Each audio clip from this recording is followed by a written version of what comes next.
This podcast is brought to you by Gridiron Heroics Media. Check the mic and make sure it sound right, boys.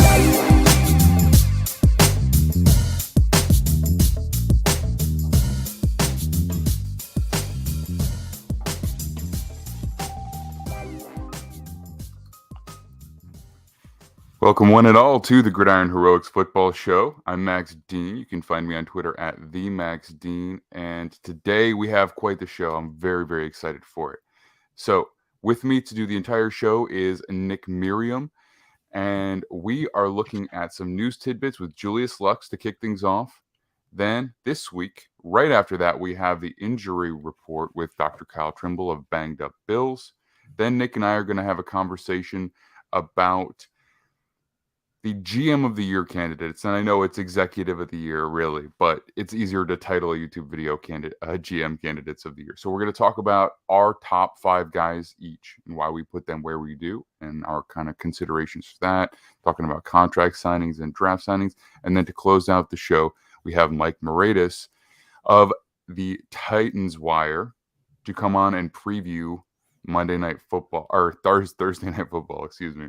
So just like we always do, we're going to talk a little bit about the Titans and then carry that conversation into a preview of the game, which we're going to pick. Nick, how you doing today, man? I'm great. Just another fantastic week for Commanders fandom. Just the most fairest game ever on Monday night. No qualms with what happened. It was excellent. Well, I believe we do have a news tidbit about that coming up, so you will have an opportunity to talk Commanders. Heck yeah. Without further ado, I'd like to bring in our tidbit specialist, and that is Julius Luchs. All right.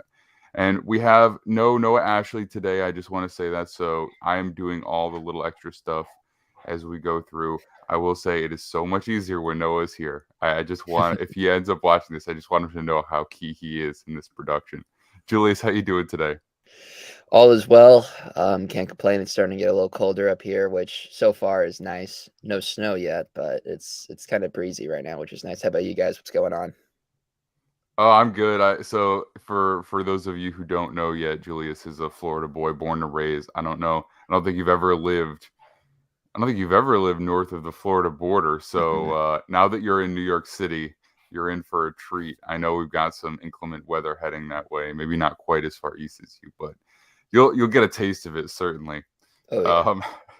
Nick, and you've always been a northern guy, right? Yeah, well, I mean, it's when I was in West Virginia, you don't really get the extremes. You get a lot of snow up there, but it never gets too cold. It's kind of getting colder here in Philly, but I just saw screenshots of stuff going on in Syracuse right now where I've been for the past 4 years, and they've already got a bunch of snow, and so I'm kind of like okay with it because I don't have to deal with the snow. Mm-hmm. Yeah, it makes a big difference. I'm in Austin, and the temperature is dropping, but as soon as I saw the report about what's coming into Buffalo, I was like, yes, sir. I am glad that I don't live there anymore. All right, so we have a big show today, lots to get to. So I'm going to throw it to you, Julius. Why don't you hit us with our tidbits of the week? All right, first one, we're starting out in Cleveland. Deshaun Watson is back to practice. He returned on Wednesday for the first time since his 11-game suspension for violating the league's personal conduct policy that took place on August 30th. He's expected to start Week 13's game against the Texans when he is eligible to return. This is interesting because we've been looking forward to this date for probably about 2 years. And I think the Browns are a team that have the talent that if Watson comes back and doesn't miss stride and he plays well, they could be, in the playoff race here and could be a dangerous team going forwards. My question has always been about how on the same page that organization is about having him in the building and just how they respond to him being back. I think we'll learn a lot in these first, even just like one game, seeing them play, Houston.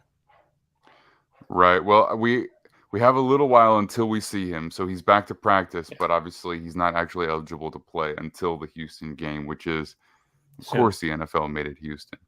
But yeah, no, that's an interesting conversation, and it's one that we basically avoided having for the majority of the season so far. Mm-hmm. They spent a lot of money to get him in, a lot of picks and a lot of money, and they basically had to eat this year's worth of money. I mean, when you're paying a guy, over $46 million a year, I guess it was, like, he's getting $46 million this year, which means he's getting $46 million to play less than half a season's worth of games. So like that is a tough pill to swallow, and they may already be kind of out of the playoff race by the time it's done. So this, they got a lot of talk from non-Browns fans and some Browns fans this offseason. Then we get a lot of talk from Browns fans next offseason if they're giving up their number 1 pick and it's in the top 10, and it just didn't go well. But we shall see. What else do you have for us today, Julius? To Vegas we go. Raiders owner Mark Davis publicly shows support to Josh McDaniels despite the 2-7 start for the team. Says he's doing a good job and that's why he was hired. Also points out that when you're under contract, don't you expect to fulfill the contract that he was given. Rumors the owner has financial issues he is dealing with. So what do you think about this, that Josh McDaniels is probably here to stay for some time? I mean, you just said it straight up. I mean, it's financial stuff, right? I think that we're not the only podcast who's going to talk about this. The Raiders moved to Nevada because they weren't willing to build a new stadium in Oakland because they've never been a team that's spent big money like that. They've never been a big profit margins or franchise ever in their history. And maybe Vegas has helped with that, but they haven't won enough to start out, to sell enough tickets, in my opinion, probably to get to that rate. I mean, they've done a good job getting people in that stadium, but it's not like they're top of the league in terms of attendance. So, yeah, I mean, you've paid John Gruden all this money. They're still paying him money because it was a 10-year contract, and now you're paying Josh McDaniels a good amount as well. They certainly are not in a spot where they can just fire another coach and hire a new one, because those contracts just continue to get more and more lucrative. Right. Well, I mean, I think Gruden, he had a settlement, right? They just announced that. So basically they have to pay at least a good chunk of that contract, because of the way that he was released. For those people who don't know, head coach contracts are pretty much always fully guaranteed, unlike player contracts. That's why this is an issue. So it's not necessarily that they don't have money, but organizations where their primary income is the team revenue, they always have less to spend overall than a team like the Cowboys, where Jerry Jones has the Cowboys, which are valuable, but also his external businesses, which bring in a ton of money. There are a couple of organizations around the league where it's specifically the football stuff that is the only source of money, and it's a lot, but it does give you less flexibility in terms of like your annual budgeting. So Raiders are one, Chargers are one, Bengals are one. Jacksonville, I believe. Jacksonville, no. Jacksonville, he's externally wealthy. I mean, he owns one of the soccer clubs in London as well. I know at least that much. Like built within itself, like they only use the money. Just the way they operate. I don't know. But. That might be true. That might be true. But I think Shad Khan has other businesses in terms of like, what he earns off of. But anyway, that's a conversation for another day. But forgot that. You go on and on. Yeah, exactly. So this is what happens when Noah's not here. I don't update my little tidbits. All right. What else you got for us, Julius? Andy Dalton will remain the Saints starting quarterback for Week 11. Dennis Allen confirms the news. By the looks of it, Winston will not be healthy for the remainder of the year. Dalton has struggled as a starter this year, just winning 2 of his 7 games that he's played. They were mulling a change, but it will not happen as of right now. Sorry about that. Yeah, this Saints team reminds me a lot of Washington last year a little bit, in that I think they have talent and they get their quarterback injury early in the year. And it just kind of is one of these things where like, oh, well, he'll be back by midseason, and then it just keeps going. And then, Jameis Winston is not, a spry young lad anymore. Like he's not relatively old, but he's also not like, I don't know how old he actually is, but he's certainly not a rookie anymore. And to that point, they can't just rush him back if he has an injury, especially to his back, which is just tough. Like that ended Tony Romo's career for a moment. It scared a lot of people off of trading for Matthew Stafford. And Stafford's had other issues, so you can see how it could spiral you a little bit. Hurts his mobility. I think it's caused some injuries.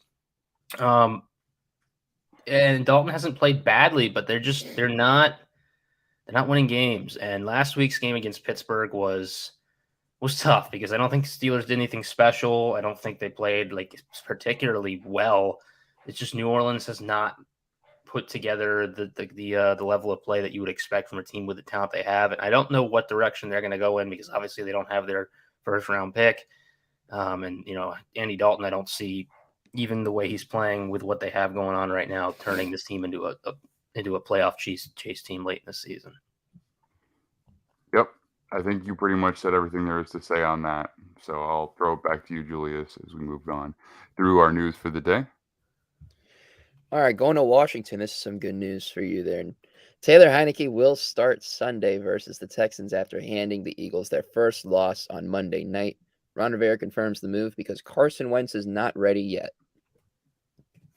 Yeah, so what's going to happen here is they do not want to just declare Heineke the starter right off the bat.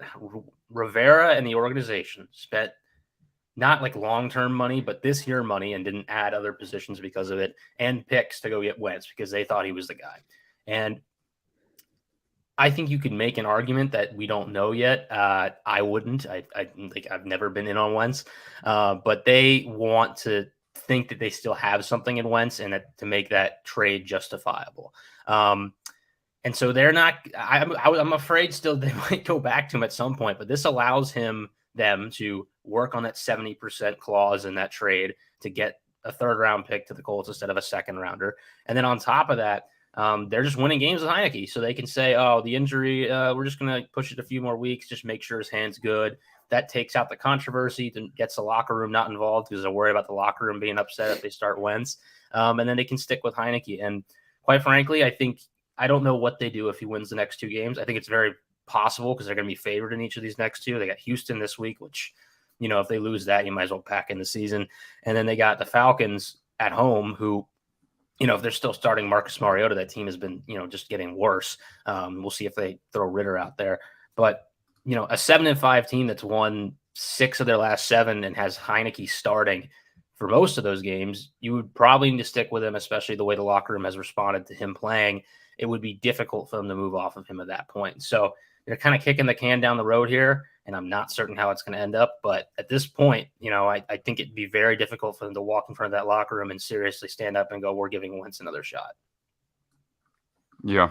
Yep. Agreed. I mean, I think the reality is that you could just go ahead and just call Heineke the starter and just be done with it. But if they want to balance the tightrope, then I guess this is what it's going to look like while they do that. And I feel bad for Wentz. He gets like such a bad rap about being a bad locker room guy. I think he's fine. He's like Kirk Cousins. Like, I don't think, although Cousins is doing better with that now, it seems, in Minnesota, they love him now. Wentz is like not a disliked person, but he's just not Taylor Heineke. They love Taylor Heineke. He has this factor in the locker room where everyone just thinks he's the coolest guy, and they get up and play for him harder than they would for a Carson Wentz. And it's not a bad thing about Wentz, and I think he gets knocked for it a lot, but it's just that he doesn't. It's not that he's great at it, And I think it's hurt him a little bit in this case because Heineke's just been a better rallying point for the team. All right, so let's move along with our news so that we can get to Kyle here in time. What is next? 2-time Pro Bowl defensive tackle Linval Joseph agrees to a 1-year deal with the Philadelphia Eagles. This comes after Dallas Goedert hits the IR and Philly loses their first game, as I mentioned before. Last year, Joseph started all 14 games, totaled 57 tackles, 3 for a loss, a sack, and 2 quarterback hits. So if anyone follows Ben Solak on Twitter, they know that there's been a lot of complaints from his end about the lack of Jordan Davis in this team's run defense. And really, it's not a Jordan Davis thing. It's more of a Jonathan Gannon thing. There's some complaints with the defensive coordinator and how he operates. And the Eagles' answer to a lot of run game stuff is we're going to put down 5 linemen and we're going to, try and wide you out, make sure you can't get to the outside exterior gaps. And having that, 2-gapping nose tackle is a huge part of that strategy defensively as a run game coordinator on defense. And they haven't moved off of that, even with the Davis injury. They haven't tried to evolve and change the way they've structured their defense. So after this past week, where they didn't get gashed that badly, they just kind of gave it 3 yards a pop. They said, we're going to go get Linval Joseph to play nose tackle. I don't think Linval Joseph is Jordan Davis. He's 32. He's slowed down quite a bit since his prime years. I don't know how much it's going to help them, but it is a reinforcement, I guess. You don't really want Milton Williams playing nose, which is what they've been doing. He's an undersized 3-tech, so that's kind of a problem in itself. I don't know. We'll see how this works for them. I think it's interesting because if you have one complaint from Eagles fans who know what's going on, it's the way Gannon has not tried to evolve that defense despite injuries, and this is just a continuation of that. Yep. Been an issue for them, and I think he does help at least a little bit. I don't have numbers yet. I was just actually looking to see if I could find out how much they're paying him. He had some nice moments last year with the Chargers, although they obviously had run defense issues back then as well. So obviously one player is not going to make the difference. Julius, how about we jump along to players of the week so that we can make sure we get Kyle in and out on time, because he's got stuff going on and I want to make sure that we get everything we can out of him. Yeah, absolutely. So we're going to talk about the players of the week. They've been announced for the NFC Offensive Player of the Week. Justin Jefferson, I don't think this comes as a shock after how he did. 10 receptions, 193 yards, a touchdown in Vikings 33-30 overtime win over the Buffalo Bills, including that insane one-handed catch we all saw. AFC Offensive Player of the Week goes to Jonathan Taylor, rushing for 147 yards, a touchdown on 22 carries to secure a win for the Colts, much-needed win for them. NFC Defensive Player of the Week goes to Devin White, racking up 9 tackles, 2 sacks, a forced fumble, and a fumble recovery. For the AFC, Alex Highsmith for defense posted 5 tackles, 2 sacks, a tackle for loss, a forced fumble in Pittsburgh's win over the Saints. Special teams NFC, Joey Sly converted all 6 kicks, including field goals from 55 and 58 yards. And last but not least, for the AFC special teams, Ryan Stonehouse punting 8 times, put 3 down inside the 10-yard line. He averaged 54 yards per punt with a long of 74 yards. Stonehouse is making his case for one of the best punters in the league, probably is at this point. Jefferson, I think put the team on his back, quite frankly, in that game, well deserving of that. Taylor, Colts finally looked like what we thought they might look like at the beginning of the year. It was the Raiders, so we kind of need to see it again, but I find it interesting that with Jeff Saturday, the Colts are kind of finally, getting the run game going, and Matt Ryan wasn't, particularly amazing, but he definitely looked better this week. It'll be interesting to see what direction they move in, because I know the Titans are doing pretty well, but it's not a division you look at and you go, that's completely unwinnable at this point for them. Devin White, this is what you're going to get from him. I think a lot of people overhyped him after the Super Bowl run. In reality, this is a guy that relies on athleticism and takes advantage of other players giving him opportunities on the defense. You're going to have weeks like this, and you're going to have weeks where he's missing tackles and blowing coverages, and it's the kind of player he is. And this is a good week for him, and it's a big reason why they won. And then we'll give Alex Highsmith a shout out as well, because he just has continued to be a very solid player for the Steelers and gets overshadowed by TJ Watt. That was a great draft pick, 3rd rounder out of Charlotte from them that just goes under the radar and has been a big part of their pass rush these past few years. Yeah, he is a legitimately good player, and he has softened the blow for the loss of TJ Watt. I mean, he's not on that level, but he plays well, and he's a great complementary piece. And when you factor in that they have Cam Hayward, that is still one of the better defensive lines or fronts in football. But all right, Julius, why don't you let everybody know where they can find you? And I appreciate you coming on as always to give us the rundown. And we will, of course, see you next Thursday. I hope Thanksgiving. We got to talk about that, actually. Yeah, we'll figure that out. But GotChoose44 on Twitter. Go ahead and follow that. GotChoose44. You can find me on GridironHeroics.com. Just search up my name and I'll be there, as well as on Facebook, Julius Luchs. Would you please beat the Giants on Thanksgiving? Just take them down a notch, please. I just they should not be 7-2. I would be honored to do that. That would make my week and my dinner much better. Let's bring in Dr. Kyle Trimble of Banged Up Bills to talk about some injuries. All right, Kyle, appreciate you coming on. We're going to get right into it because I know you've got things to do. I think Nick is having fun with his computer here or something. But all right, let's get right into it. We've got the injury report for Week 11. And let's start in the NFC East. Okay, so we kind of briefly mentioned Goddard a minute ago. What's up with him? So he's dealing with a left shoulder injury. He's been placed on IR, which will mean he'll miss the next 4 weeks. Some of the early reports are saying that he suffered a labral tear, which is basically the T portion of your scapula that kind of helps deepen the socket. This helps keep the humerus in place, the head of the humerus in place when you're moving around. So when he came down on his elbow, that jammed the humerus up through the labrum, and it could have tore it.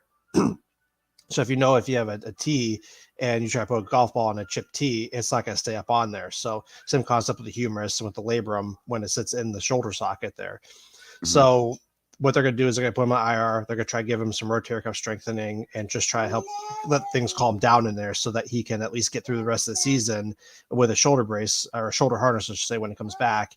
And he should be able to play, but he might lose some catching radius as he comes back. But see plenty of guys play through this as they throughout the years, and this should be no different. Yeah, no, I believe that he can come back and play. And how many games do you expect him to miss? He's probably looking at 4. I mean, you've seen guys miss like 1 game and come on back, but this must have been significant enough. And they probably looked at the long-term implications of this and said, let's get you shut down for a little bit. We're already in a good spot in terms of playoffs and in terms of, the wins and whatnot. So they're probably just saying, let's get you shut down, make sure you get ready for January instead of trying to get through it, all through December. Yeah, makes sense. All right. Moving along through the NFC, we go to the North. The Bears, who've been on a hot streak that was quickly ended by the Lions, are missing one of their players who has been key in the ground game. What's up with Khalil Herbert? He's dealing with a hip injury. Some of the reports I've seen that it's been hip flexor. He's also been put on IR. These things can take a little while to go through, 4 to 6 weeks. You hope that he's going to be closer back to the 4 weeks. The benefit of the hip flexor is depending on how it responds, he can come back, and once he comes back, he should be able to continue performing. It's not like it's a sit and rest and do nothing injury. It just once you kind of get some time to rest, recover, get away from that constant grind of the football practices and the games, then you can kind of get back up to playing and how you're doing. The hip flexor is going to be obviously vital for getting that leg moving forward to help plant the leg and push off. Not so much with the hip flexor pushing off, but you have to get that hip flexion to get your feet up off the ground and be running as fast as you can there. So it's unfortunate, but this gives a chance for David Montgomery to get some reps in there after he's been kind of relegated. Yeah, that's true. Let's bring Nick back in here. All right. So the next one is a big one, and it's huge for a lot of people's fantasy prospects. It is big for anybody who's a Rams fan. Wide receiver Cooper Kupp has been placed on IR for a high ankle sprain. So how did this happen with him? He was trying to catch a ball from what I was seeing on video, and he just had one of the Cardinals defenders kind of crash into his right leg, and that happens. Guys get rolled up on all the time. It's just unfortunate that he suffered a high ankle sprain.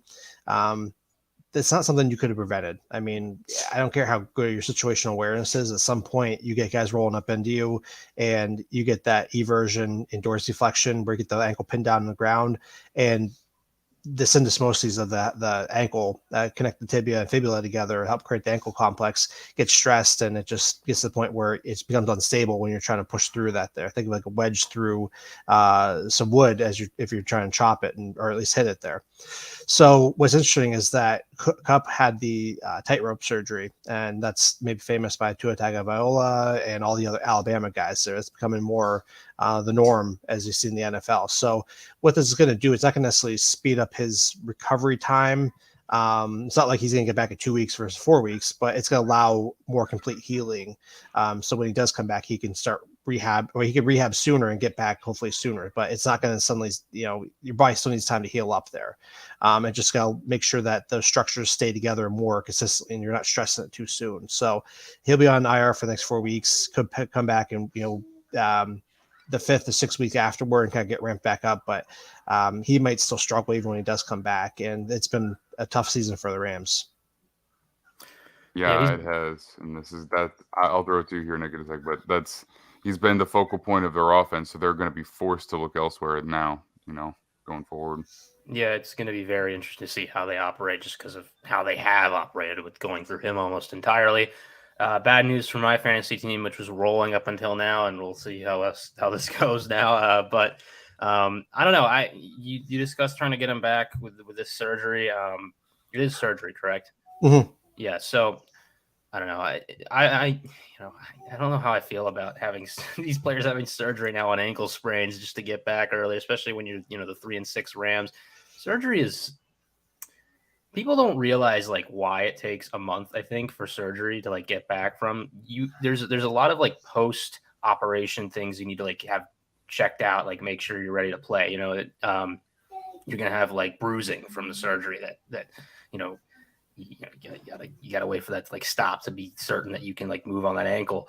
I don't know. Some people can respond to these injuries a little better than others. I sprained my ankles like numerous times, and I guess I just had the ability to like keep playing through it, and obviously it cost me all of my ankle flexibility by now already. But I don't know that the Rams are in a spot where they want to rush this guy back, just considering how important he is to their franchise. But they think they're still in it. They have the whole year, and that's how they're going to operate. Absolutely. All right, so that takes us to another NFC West team. We have, let me see here, Zach Ertz. I knew it was Cardinals. I wasn't sure if we were talking about Marquise Brown. Zach Ertz has a knee injury, and it looks like he is done for a while at the very least. What's going on with Ertz? They're saying he's a left knee injury. It says season ending. I didn't see the exact specifics on what was going on with him. They said the ACL was intact, which is important to note there. So then I didn't really get a good look at the mechanism. So then you start thinking maybe it was a big meniscus tear. Maybe there's other damage in there. It's not saying that it's a – you got to keep in mind where we're at in the point in the season. It might be a several month injury, which means it's season ending, but it doesn't have to mean that it's going to leak into next season, the training camp and whatnot there. So it might just be something that, hey, we got to get this right. You're not going to be able to play through that. That's why it's considered season ending rather than it being the significance that we see with the ACL tears. I get worried when I see a player, especially with a knee, look as dejected as he did, because usually when something's wrong with the knee, you can feel it. And I'm not, sometimes you don't, but when you do and you can visibly see that the player's like, this isn't right, I get concerned. By the way, doctor, please call me out if I say anything wrong. I've only got the athlete's perspective. So I'm not, I'm not a PhD over here, but I'm trying to bring as much perspective as I can. No, you're sounding pretty good so far, so don't worry about it. Thank you. Thank you. I appreciate that. All right. Well, that's going to take us over to the AFC. We are going to touch on the Dolphins and the tricep injury for Emmanuel Ogbah. Good thing they traded for Bradley Chubb. Again, still not sure I love the trade overall, but it definitely infuses some depth at the edge position because Ogbah is going to be out of commission for a little while. Absolutely. So yeah, he tore his triceps, and these happen often with the eccentric retraction. The guy's trying to extend his arm at the forearm, I should say, and it gets kind of pushed back. And those guys are always trying to extend their arms out to get beaten around the edge and whatnot. So sometimes you just get something that overloads that muscle suddenly, and the triceps tears. The repairs for these are real good, and the return rate is real good. It just once that happens, it happens. You don't really see him ending too many careers. I know Joe Thomas, the Browns, he suffered one, and he said, I'm done because he'd put enough miles on his body there. But I know Elijah Vera Tucker, the Jets, recently had one, and so I had to look up the stuff, and the repair rates are fine. It's just a matter of just once you tear it, you can't even try to play through that there. So it's a big loss in terms of depth for the Dolphins. But like you said, they have Bradley Chubb, which does help benefit them, moving forward. I never had any super bad like arm injuries or upper shoulder injuries, although I had a couple shoulder issues that were kind of minor. So I can't really speak on this a whole lot, but I do know the tough thing for this getting back is just sometimes with arms, and you especially see players trying to go out there with their hands injured, putting mitts on. It's the type of thing that you can trick yourself into thinking you could play with. So again, this is another one where I give it a little longer than you think initially. They have pass rushers now. They just traded for Bradley Chubb, so they're well equipped, I think, to kind of wait this one out. And this is a point in the season where they're not in dire straits if they miss Ogbah for a little bit, I think. Yeah, I wouldn't try and rush it, but I think one of the reasons they added Chubb was for the pass rushing depth And so it's good that they have him, but now they do lose that rotation that they probably had in mind when that happened. All right. A former Dolphin, now Steeler, Minka Fitzpatrick, suffers appendicitis. This is something that I have had before. And as a high schooler, I'm guessing that my time to get back to athletics probably is going to be a little longer than what he is predicted to be looking at. But what does an NFL player have to deal with for appendicitis? Gotta get removed and just taken care of. It's a pretty quick recovery time for the NFL players. It's a lot of pain management, make sure they can perform. We saw Joe Burrow go through this in the past. There's been numerous other players throughout the years. It doesn't happen often, but it happens often enough where we have some data to support that. They missed maybe about a game, and he missed the game because he came down with it on Saturday night, and just the closeness of when it happened and then when the game was, it just would have been impossible to play, though. He did say he was willing to play through it, which would have been impressive. But I don't know that having a fresh wound on your abdomen, trying to tackle and run and jump would have been the best thing. So he shouldn't have any limitations come next Sunday or this coming Sunday, other than maybe some pain. But those guys play through worse, and appendicitis, the appendectomy is a pretty minor thing in the grand scheme of things. Yeah, this is another one that's greatly progressed the way that we do that surgery. Right now they have a machine that just goes in and kind of plucks it out. Right. So not as bad as it maybe used to be, not as long of a wait time, but again, they're going to probably make sure there's no chances that wound can open up when he's playing. Yep. Mm. Yeah. About 15 years ago, they had already updated it to the point where they make 3 incisions, one where they go in with a scope, one where they go in and they put CO2 in to just create a little bit of extra space, and then one where they go in with the pincers to snip it and pull it out, and that's it. And like if you didn't tell people that you had the procedure, they wouldn't even know you had the appendectomy. But that's only as long as it doesn't rupture and then like cause sepsis internally, because then they really have to go big. So I was very fortunate that it did not come to that, and I was able to get back to running cross country probably within. It was within a month, I think. I don't remember the exact timeline, but it was partway through the season. I missed part of the season, was back to close out for at least a few races. So, but yeah, and I expect it's even better, and recovery time is better for a player like him. I don't know. I don't think I want to play through it though. I mean, with that's like a recipe for some like core hernia and stuff like that. wouldn't want to mess with that. These NFL players. All right. Yeah. We got a couple more here. We'll move through quickly. Titans cornerback Caleb Farley. He has a disc issue. He's had back injuries prior. So this was a risky first-round pick for the Titans. They made it. And it looks like there are further issues. What's going on, Kyle? So I haven't seen whether it was a lumbar or cervical disc issue. My guess is a lumbar disc issue because that's what he had before in college. But he's had a rough go of it. He had ACL tear early on when he was in college, and then he had the disc issue. I believe he actually had 2 disc issues. One was required repair. The other one was bulging one. And now he's on his 3rd one. And he was a risky pick back when he was drafted in the 1st round.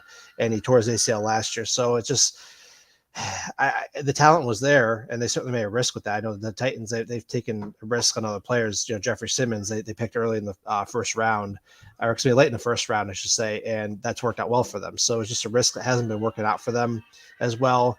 The procedures are pretty good, but the downside of that is then you start seeing other segments start to kind of fall apart, and kind of what we're seeing with Farley here potentially. This could have been just an acute injury, like it could have been fine in there, or we don't know how long it had been lingering prior to that. So he'll probably undergo surgery, maybe another fusion. Knowing what he's had before, they have to be mindful of that. And of course, if you start fusing too much stuff, then you lose mobility, and then you start saying, hey, your football career is done. So we'll see what they do with this, but they have to, I don't want to say tread lightly, but they have to be mindful what the future looks like for this guy. 3rd back surgery is tough for a guy who's as old as he is. I can't even imagine that. Oh boy. And just that is like the worst thing to have to play with, is any back issues, neck issues. It's just difficult because it affects your mobility all over your body, upper body, lower body. When we had, going back to the Tua injury, when he was getting drafted, that was an issue with his hip, but it's like central to your kind of your middle movement posture of your body, and it impacts the way your footwork works as a quarterback, and also your throwing motion, your upper body, and your ability to kind of be fluid with your hips. Point your whole body so that your entire body motion can be synced up. Corner, another position where like footwork and your ability to be synced up is very important, and it's just. I don't know. He was such a good player at Virginia Tech, and there were these injury concerns, and they've just continued, and it's so unfortunate to see this happen. Yeah, man. It stinks. It stinks, but this is something that the Titans have been pretty bold with, not just injuries, but just risky picks on guys, and I think it's one of the reasons that they're not where that they could be, because they could have some really good young talented players that were inexpensive that allowed them to maybe keep some of the expensive players that they ended up moving on from. Jay Brown. So there's we'll talk about the Titans more at length, because I have some very specific opinions on how they do things, but as far as Farley's concerned, it's definitely very unfortunate for both they and he. All right, that takes us to our final division. We got a couple here. Wide receiver Juju Smith-Schuster for the Chiefs had a scary-looking injury. It looked slightly different, but similar situation to what Tua Tagovailoa had to deal with on Thursday Night Football against the Bengals. So remind us what the expectation is for Juju at this point. He had the fencing response, so that just indicates the concussion's present, and that's one of those things that they look at for the neurological response, which would immediately rule him out. So keep that in mind. So the fencing response doesn't necessarily indicate severity. So he still has to go through the proper concussion protocol and pass everything. Chances are that he's probably going to miss the next game just because they want to be cautious, especially with the newer rules and whatnot. But keep in mind the fencing response does not indicate severity, but they're going to not also rush him back out there if he doesn't feel he's ready, or obviously if he's not passing the concussion protocol. But sometimes those hits look worse than they are. It's just the reality of the game that they play. Yeah, another one's just kind of a day-to-day type thing, and this is why I think with a lot of concussion players, sometimes you're like, oh, it might take a week and it might take 6, and we just don't know where he's at, especially from a player's perspective. I mean, it can be tough to determine where you are in the moment, especially both literally, but also in terms of just how bad that injury can be. You might have to wait a few days to really figure out how you are, because I mean, when you get knocked out, you don't really realize it. Everyone else does, but you don't. So Juju, they're going to have to take him through kind of the normal PT, get his eye tracking, make sure it's normal, make sure he's able to catch a football, and they go through the normal processes for that. And just because they just traded for Kadarius Toney and he looks good and everything that they've got going on over there, I would expect that they tread lightly with this one and don't rush him back. Yeah, I mean, I don't think they're going to mess with anything, anything that would be considered maybe a Dolphins unwise timeline. They're gonna let the process play out. I think the Chiefs are a pretty intelligent organization, so it'll probably be at least a week, if not 2, until we see Juju. I mean, he plays a very physical position, even in the offense as well. So I think that you just want to make sure that he's 100% good to go as far as that's concerned. All right, and then we have Broncos wide receiver Jerry Jeudy going down with an ankle injury. Again, this is a position group that they really can't afford to lose more guys to, but it happens. It's the NFL. So what? I mean, it's kind of vague. I mean, we just got ankle injury. Do you have they said it was left ankle. Ian Rappaport had said that there was muscles behind his ankle. He's considered day to day. He was seen in a walking boot. He had Jerry Jeudy thought maybe that it was a left ankle sprain, or it could be a low ankle sprain. But it's interesting how they said the muscles behind the ankle. That makes me think that was it his peroneals, or was it his anterior tib, posterior tib? Well, not so much the anterior tib, but sometimes you do have muscles that kind of wrap around behind the malleoli of the ankle, medial and lateral. And so depending on which side it is that the issue's on, that could impact how he moves his ankle. So whether it's on the inside portion, they control on how he pushes off his foot, or the outside where how he cuts and to the right or left or whatnot there. So we would need more information about that, but I was seeing some people saying that he suffered a real serious injury, potentially Achilles, but he seemed to avoid the worst of it. But he could be missing a week just because that day-to-day designation usually translates about that, but it comes down to how he's feeling. But he certainly avoided a worse injury than was initially thought. But we need more information as to what he's dealing with to tell us how he's going to be impacted. But my guess is he's going to have trouble cutting to the left, and he's going to have trouble jumping and landing effectively. So give him a week to kind of get right before he can even try to get back out there. Yeah, that's good news for them. I'm actually surprised. I thought it would be a little bit longer, but the fact that he could be coming back quick, that's good. Obviously a bit limited, but still, they are an organization that needs offensive skill players at this point. 100%. Yeah, as long as there's no like clear tears, and that's going to be a pain management thing. Ankle is like the foot, it's like the hand. It's it's nerve endings. It's can you support the body weight? Can you push off of it without having pain? And I have a feeling that they're going to wait until game day every week to figure out if he can play, because it's going to be what you feel that morning when you're working out and warming up. 100%. All right, last one, and we'll get you out of here, Kyle. Kyle's doubling on dad duty That once I am. again. So we've got Justin Herbert's possible concussion. So this is something that you specifically wanted to talk about, and I wanted to see what your thoughts were. Because to me, anytime you look like you take a quick stun, however brief it is, it does look to me like something happened, and they should probably take the player out of the game, especially in the modern protocol. But what were your thoughts on this, and why did you want to talk about it? Well, I just saw that he was in for the head injury, and I haven't looking. Excuse me. Yeah, so he did clear concussion protocol in week 10, but then you always worry about. We did see guys that they clear initially, and then they sometimes have delayed symptoms. So when you see a hard hit like that, and you obviously go in concussion protocol, you want to make sure, or that you clear it. You want to make sure that it's not going to be lingering issues with that. The names escape me right now, but there's somebody who. Matthew Stafford, that's who it was. Mm-hmm. He was fine in the game, and then he had some delayed symptoms, put in concussion protocol later in the week there. So you don't want to see the guys have an issue with that later on where they're fine to play through, and then they have delayed onset symptoms. It's like you want to make sure that they're good to go at the time that your protocol is working in real time, and then you're not going to have any problems later on. So you'd hate to see a guy play through a concussion in the game and then have the symptoms later on. I mean, sometimes it does happen, but you don't want that to be where you're missing stuff in the game, which you got to pull them out for the safety of their own safety. Yeah, this he's a physical player. He doesn't carry himself quite like Josh Allen, but he has moments. And that was definitely one of those moments. And, aside from the whole conversation surrounding the ejection for Dre Greenlaw, I mean, he took a hard shot to the head. So, if he passes and you really want to put him in back there in game, I guess that's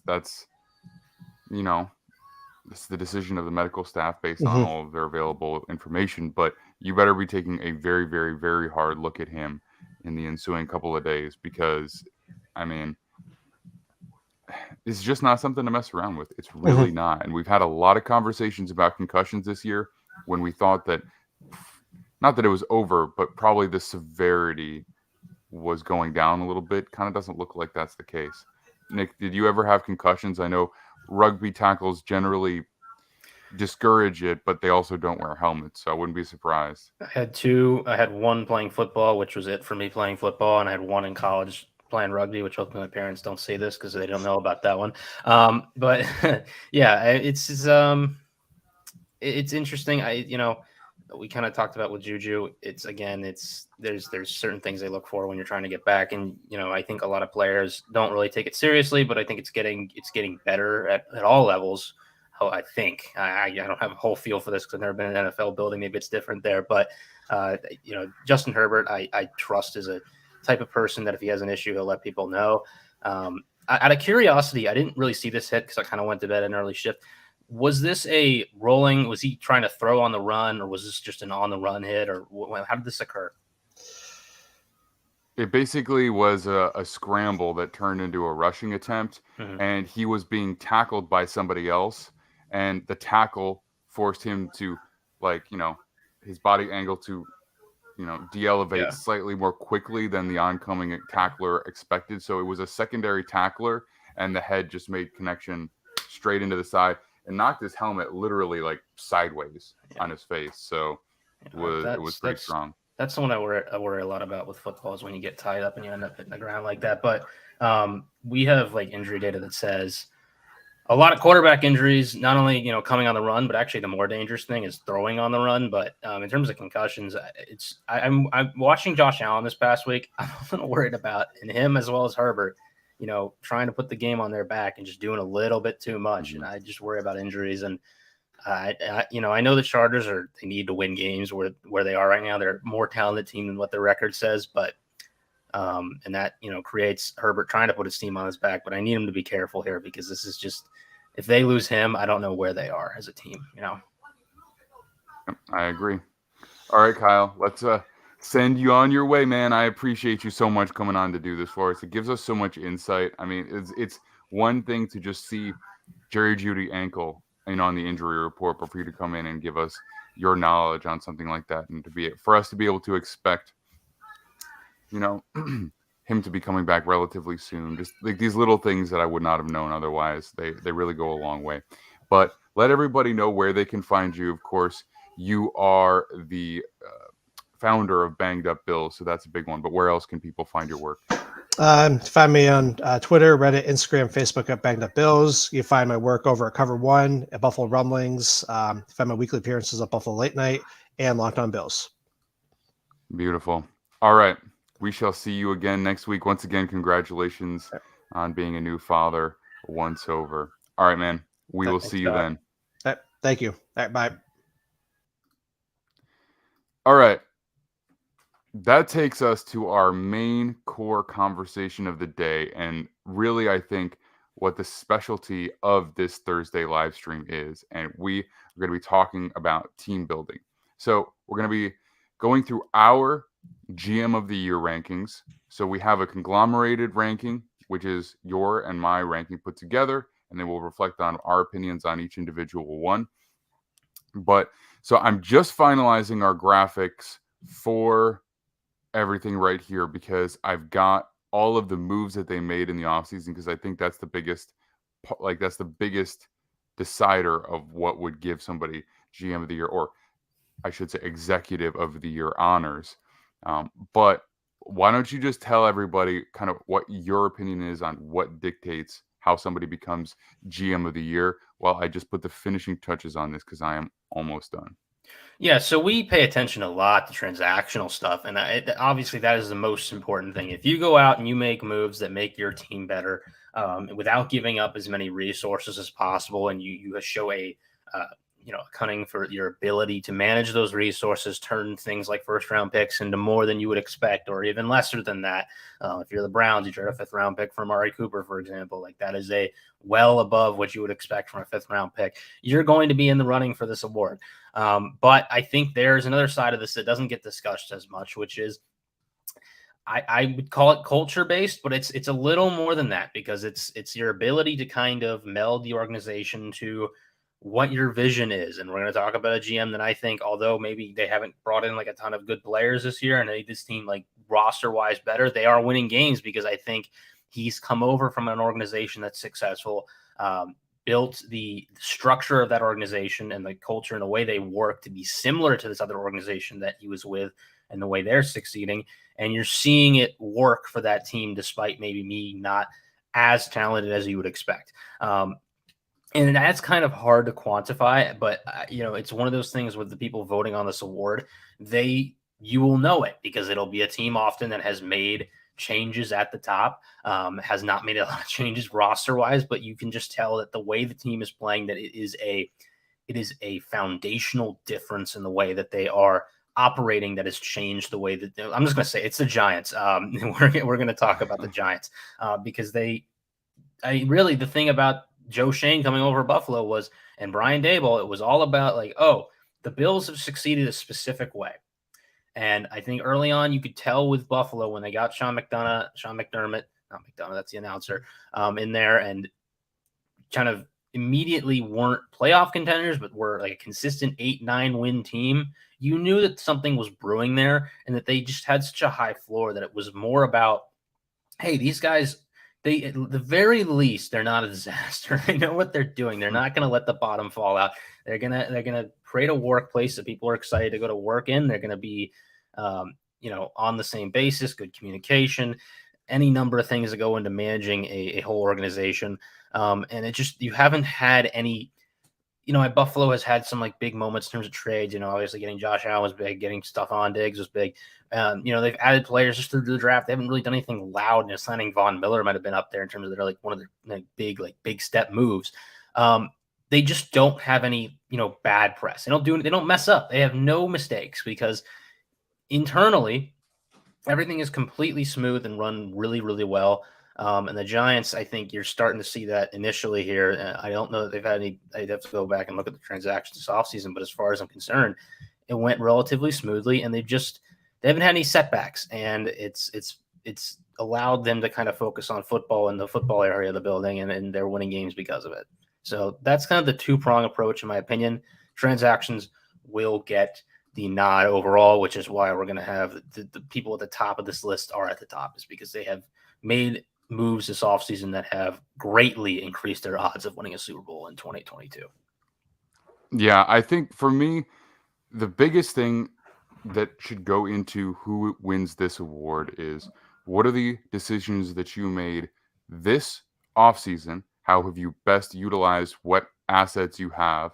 So that would be, cap spending and draft assets to bring in talent that has impacted the team this year. And you will always get at least a little bit of influence from moves that you made over the past couple of years, like some things that maybe have developed you some bonus points, and we'll talk about that as well. But for the most part, my opinion is what have you done this year with what you had, and how much has it impacted the team that you have? So let me pull this up here. This is going to take just a second. Where are we?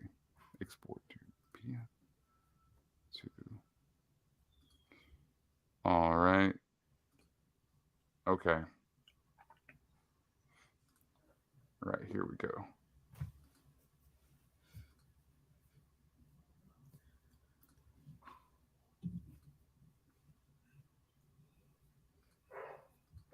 All right.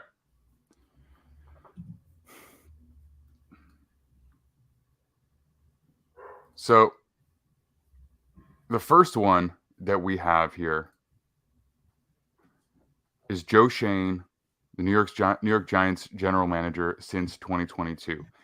On the ticker down below, for all of them, I have the head coaching pairing, their overall record, and their playoff appearances out of possible playoff appearances. So at this point, they are 0 for 0. Pretty much anybody on this list is looking like they are most likely going to make the playoffs at this point. Obviously, Joe Schoen being the newest addition, his ticker is not very long, but it's there. That's what it is. And I have all of the moves, the majority of the moves from this offseason that I believe are impactful. So moves that you made that were positive, and any moves that you made that were potentially negative. So just when you look straight at and I should say, he is tied at 5th because for me, he was 7. And for you, he was 4. Is that correct? I believe so, yeah. Yeah, so for me, he was 7. For you, he was 4. That puts him tied for 5th with one other GM. And I look at this draft class. That is probably the single biggest factor for me. And Kayvon Thibodeau has made an impact. Evan Neal has made an impact. Daniel Bellinger has been playing. They've gotten these guys. Cordell Flott's been playing. They've gotten these guys on the field, but I don't think for the most part they've been changing games. Again, Mark Lewinsky starting for them. John Feliciano is now starting for them. But again, these guys are not like high impact players. They did a nice job with some waiver claims because they were so low on the waiver wire, and they were really, really, really hard up for cap space this year. So, obviously needed to build a little bit of talent through waiver claims and some low-end free agent signings. And their trade of Kadarius Toney netted them a third-round pick and a sixth-round pick.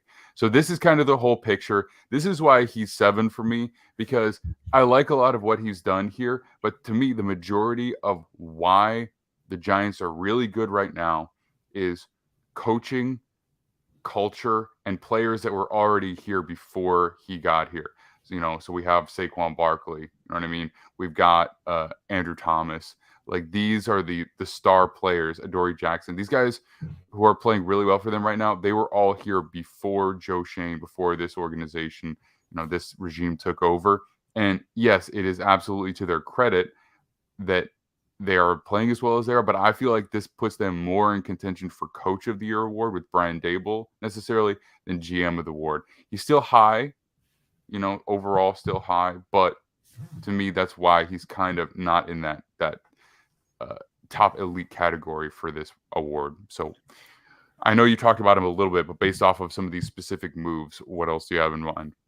I pretty much wholly agree with you like that, but that is why I had him. He's not number 1 for me. He's 4th. I didn't, think he was like, a clear favorite in this. But the drafts for me, I mean, they didn't really go out and get all these extra picks, but they had extra picks. It was a smooth process. It wasn't a knockout punch draft, in my opinion, but they took guys that I thought were correct for the spots that they were available at. I thought it was a good process outside of really just like Josh Azudu and maybe a little high on Wan'Dale Robinson. I was like pretty much fine with what they did. I think actually something that really gets underrated this offseason is something they've struggled with in the past is just people talk about, how important it is to shore up your O-line to at least be like average level play so you're not a disaster. This team goes out and they just show you how it's really not that hard to just get guys at guard who can hold up.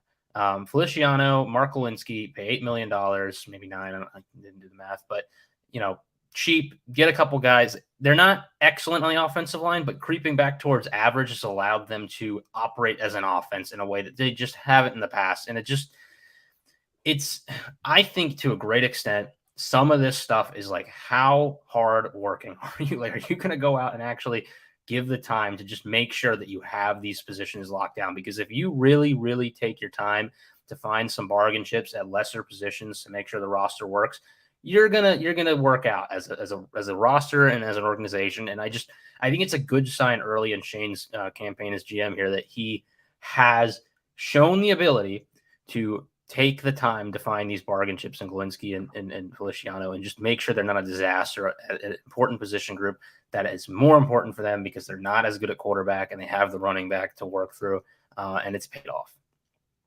Yeah, well, I think when you look at their offensive line, when you compare cost to effectiveness, they are probably one of the best ratios in the NFL right now because they've got 2 rookie contract tackles, a rookie contract guard, and then their other vet pairing of Glowinski and Feliciano, they are less than $10 million combined. So in terms of, offensive line success versus offensive line cost, there is a lot of offensive lines that are very good, but also very expensive. You look at the Eagles, you look at the Browns, some of those that are at the top, the Chiefs, those are expensive offensive lines. I mean, this team probably pays their whole offensive line less than a single starter for a lot of those other teams. So that is definitely something that I will credit them with. Getting Evan Neal, he's out right now, but he's been a solid starter for them. And, 2 additional starters in low-end free agency. It's important. Now, this part of this is that they just had no choice because they were so hard up against the cap from the previous regime under Dave Gettleman that they really couldn't justify spending more because whatever they would have done would have just, started to push them into Saints territory where you're just, risking your future. So they couldn't spend much. And that's why you see their highest signing is, only $6.1 million per year. But it is very important to me that you can go out and get guys who do fill a role and play effectively for a lesser contract. That's why I put the APY ranking in there because I think that it's important to compare that to what else teams are spending on those positions. And I think they've done a nice job with that. I think grabbing Jason Pinnock from the Jets off waivers, Tyree Phillips from the Ravens off waivers, and then recently Isaiah Hodgins out of from Buffalo on waivers. Those are some nice additions that add to the depth of their team. You've got to be diligent about that if this is how you're gonna if this is how you're forced to rebuild your roster, at least in the early days. So I really like the process, and I do like the draft, but I just think for this award, it's it's kind of he's just down the list for me. Too many little things, but I think the little things early are good and important because there are teams that don't do the little things. They could have just not spent the money and just said, "Hey, Josh Azudu is going to start for us," which probably would have been a disaster, quite frankly, because he looked not great in preseason. But teams do that. A lot of teams do that, and it's to their credit because it's in my opinion, like this is not a very high bar to clear for me to be like, all right, you tried this offseason. They are trying, clearly. Yeah, no, I think I like what they've done. I like the number of picks that they invested. A lot of these guys are going to see playing time early, and then if they do this right, they will turn into depth pieces for anywhere from 2 to 3 years of their rookie contracts. So I think early indications are pointing up for the Giants, and it's not just because of their record, it's because of the full picture. All right, so that takes us to the other tie for 5th place, and that is Chris Grier, Dolphins general manager since 2016. So Grier is currently on his 3rd head coach. He had Adam Gase for a couple of years. He had Brian Flores for a few years, and now he is with Mike McDaniel. That's actually, I think my years are slightly off on that. It should be 2016 to 2018 for Gase and 2019 through 2021 for Flores. So just point that out right there. But so here's the thing for me. Flores was my number 5, I think. Grier. Or he was my number 4, I believe. My official number 4. And the problem with this offseason is it's huge investment financially, huge investment from high picks versus overall number of picks to get good right now. And a lot of times that can win you an Executive of the Year award, but this draft class, that doesn't really set them up for future success. I mean, maybe 1 or 2 of those guys can become a starter. Like maybe they get Ezukanma as their starting slot receiver over time. And with this offense, they don't use a ton of slot anyway, comparatively, or at least not, traditionally. And Channing Tindall, maybe he becomes a starting linebacker, maybe. But if that's basically your ceiling, and you don't know if you're going to hit that, that doesn't really give you a lot of flexibility down the line. Major investment to Teron Armstead, who is very good tackle when healthy. Major investment to Tyreek Hill. Major investment into Bradley Chubb. Although, that's a lot of that's financial because a single first-round pick for Bradley Chubb, it's actually not that bad, like in my opinion. But it's the financial investment after the fact, never having seen him play live in your own building. That was something that I questioned a little bit more. But it definitely makes your team a lot better, and it will probably have immediate results. This season they're probably going to go to the playoffs. They're explosive. They might be a risk in the playoffs or a danger in the playoffs to anybody. But the only moves that hit my marker of being really, really good value moves are moves like Melvin Ingram for $4 million a year and Trent Sherfield for $1.1875 million per year, and he's playing notable snaps for you and making an impact. So those are the moves that give you a lot of credit for GM of the Year in my book, whereas these huge all-in moves, I mean, yeah, they're fun and splashy, but I just put less importance on them than some of those other ones that we've talked about. What does Connor Williams APY rank if he's a center? Do we know that? Because he's been playing center, and I have to feel it's higher than 18th if he's not a guard. But that's just one thing we could figure out. Let me pull that up right now because that's correct. He was signed as a potential. He was signed as an interior offensive lineman. There was some speculation that he might play center. I think he started the season at guard and then ended up playing center. Is that right? He was working at center in the preseason. They were trying to figure it out. I don't know how much guard he played, but I don't know. He's been playing center. I don't know how much guard he did play. They've been kind of moving guys around nonstop because that's how it's been for them for years, the offensive line. But yeah, that move, even if it's higher, I don't dislike that move because, again, they knew they needed to, and it's something I grade them on a scale. Like, they knew they needed to upgrade the offensive line. They didn't have draft picks, so they had to go throw money out. And this, to me, is more than the Giants a example of like, oh, we have money and need to upgrade this position, so we're going to do it. And I'm not surprised that they did. You had a big fish in free agency, Teron Armstead, throw money at him. Like, I'm not surprised. I think a lot of teams would probably do that. We saw the Bengals do this as well, and I don't think the Bengals were looking at it. It didn't work out for the Bengals, And I know results are ultimately what's going to give this award, but the process here to me is it's very similar to what a lot of teams would do outside of the trades. And I'm not like going out on a limb here and being like Chris Grier has knocked this offseason out to that extent, but they're winning games because of the moves they made. They've worked out. They've bet on the high variance of making all these moves. And it had to, because he was very tied to Tagovailoa. They knew they needed him to work out if he wanted to keep his job, because we already know that he made it through one or two coaching campaigns here with Gase and Brian Flores. Made an excellent hire with Mike McDaniel. Mike McDaniel was my guy this offseason. I was on this from the beginning. I was like, someone's got to hire him and they're going to win games immediately if they have any offensive talent. But that comes on the other side of kind of bungling the Brian Flores thing. And I don't know how much this blame should be going to Chris Grier. It might be more of the ownership that's a problem. But they've had some kind of black eyes in the past with this stuff. They lost a first-round pick because of what happened with the Tom Brady stuff. Again, could be more ownership than GM.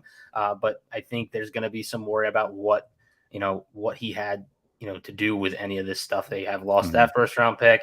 And then you've shifted up all of these picks you've gotten, and getting Tyreek Hill is the most impactful move this offseason, perhaps that any team made.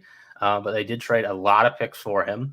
And again, it's one of these things where it's the guy was available, you had the resources, you did it.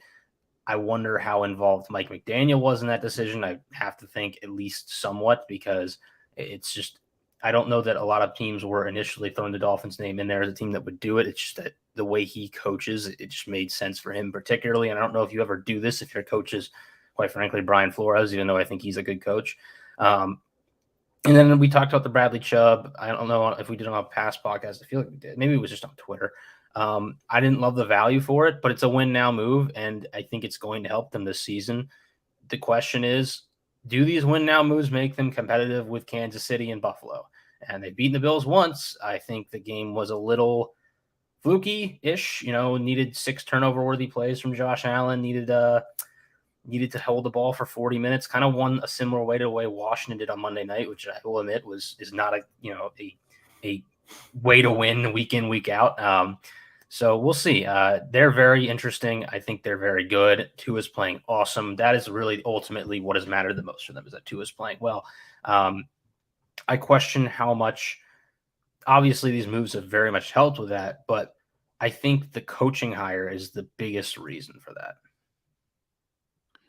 Yeah, I think the coaching hire has gone a long way. I think the players that they added this year, specifically Teron Armstead and Tyreek Hill, are like the 2 biggest reasons that they're playing as well as they are, outside of Tua Tagovailoa, because the quarterback is always going to be that important. I think anytime you can look at 2 additions from this offseason and say these are 2 of the biggest reasons that we are winning games and probably playoff bound, you have to be at least in consideration for the award. But he doesn't have the long-term built-up credit for me, like those bonus points we're talking about, because yes, I really like Jalen Waddle, but they spent 2 first-round picks to get him. And for a player that you don't even know for sure how good he's going to be in the NFL, that's a lot. Like it's a lot to spend 2 first-round picks on a non-quarterback position. Especially when you could have just traded back with San Francisco and had all these extra picks that would have gone a long way now that you've lost one for tampering or whatever official reason was, I guess, was that. But, I think also it was just tanking, but or paid tanking, or attempted to be paid tanking. But regardless, he doesn't have the bonus points. A lot of these moves don't have the long-term stability that I would really like out of giving something to somebody as an executive of the year type of situation. And they do have a pretty good floor as long as guys stay healthy. I think they're an incredibly explosive offense, and I think they have the chance to win any given game once they get to the playoffs. Like, this could be a Super Bowl team 100% right now. But are they a Super Bowl team when they have to go up against Von Miller and Greg Russo if Terran Armstead is out, which we all have been worried about, and he's already missed some time? You know, if he ends up missing the final 4 games of the year and can't play in the playoffs, that's a really, really big loss to this team. And yes, will the offense still function? Yeah, probably. Does it make them playoff competitive, like championship competitive? I don't know. I would be pretty worried if that were to happen. And longevity next year, I mean, they're going to have, I don't know how much money. It's going to be a lot less than this past year, but they're going to have no draft picks effectively again. And I just, Armstead's getting up there in age. Their O-line's not fixed per se. It's better, but it's not, you're scheming around it still quite a bit. I still think that there are some upgrades they can make on defensive side of the ball. And really, outside of their 2 receivers, Cedric Wilson, who I like the signing a lot, hasn't really been a great player for them. And I don't know that Mike Gesicki's still going to be there. They're going to probably need reinforcements at skill position as well. Mm-hmm. Most teams do need to kind of restock, even good ones. We saw Kansas City this past year had to get rid of Tyreek Hill and kind of restock their receiving core and restock on defense. They've always been trying to do that. They're not going to be able to do that this offseason to the extent that other teams will. So I still think they'll be good. I think they're going to be good for a while because of who they, the high-end talent they have. But they're like one of these teams. It's kind of like the Niners, 2 years ago, where it's, a couple injuries and you could win 5 games. And then where are we sitting? We're trading away our pick to Denver. They won't be in that case because that's next year's pick. But so they'll have a high pick again, but that'll be 2 years down the line.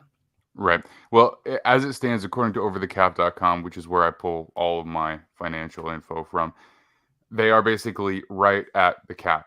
So they're over the limit, or they're projected to be over the cap by about $300,000 or so. So like they're right there, which means they'll have to make moves to free up space. They are not really going to have the avenues to influx talent, whether it be through the draft or via free agency. So they're really going to need to depend on the majority of these guys, coming back and being as impactful as they were this year. So, all right.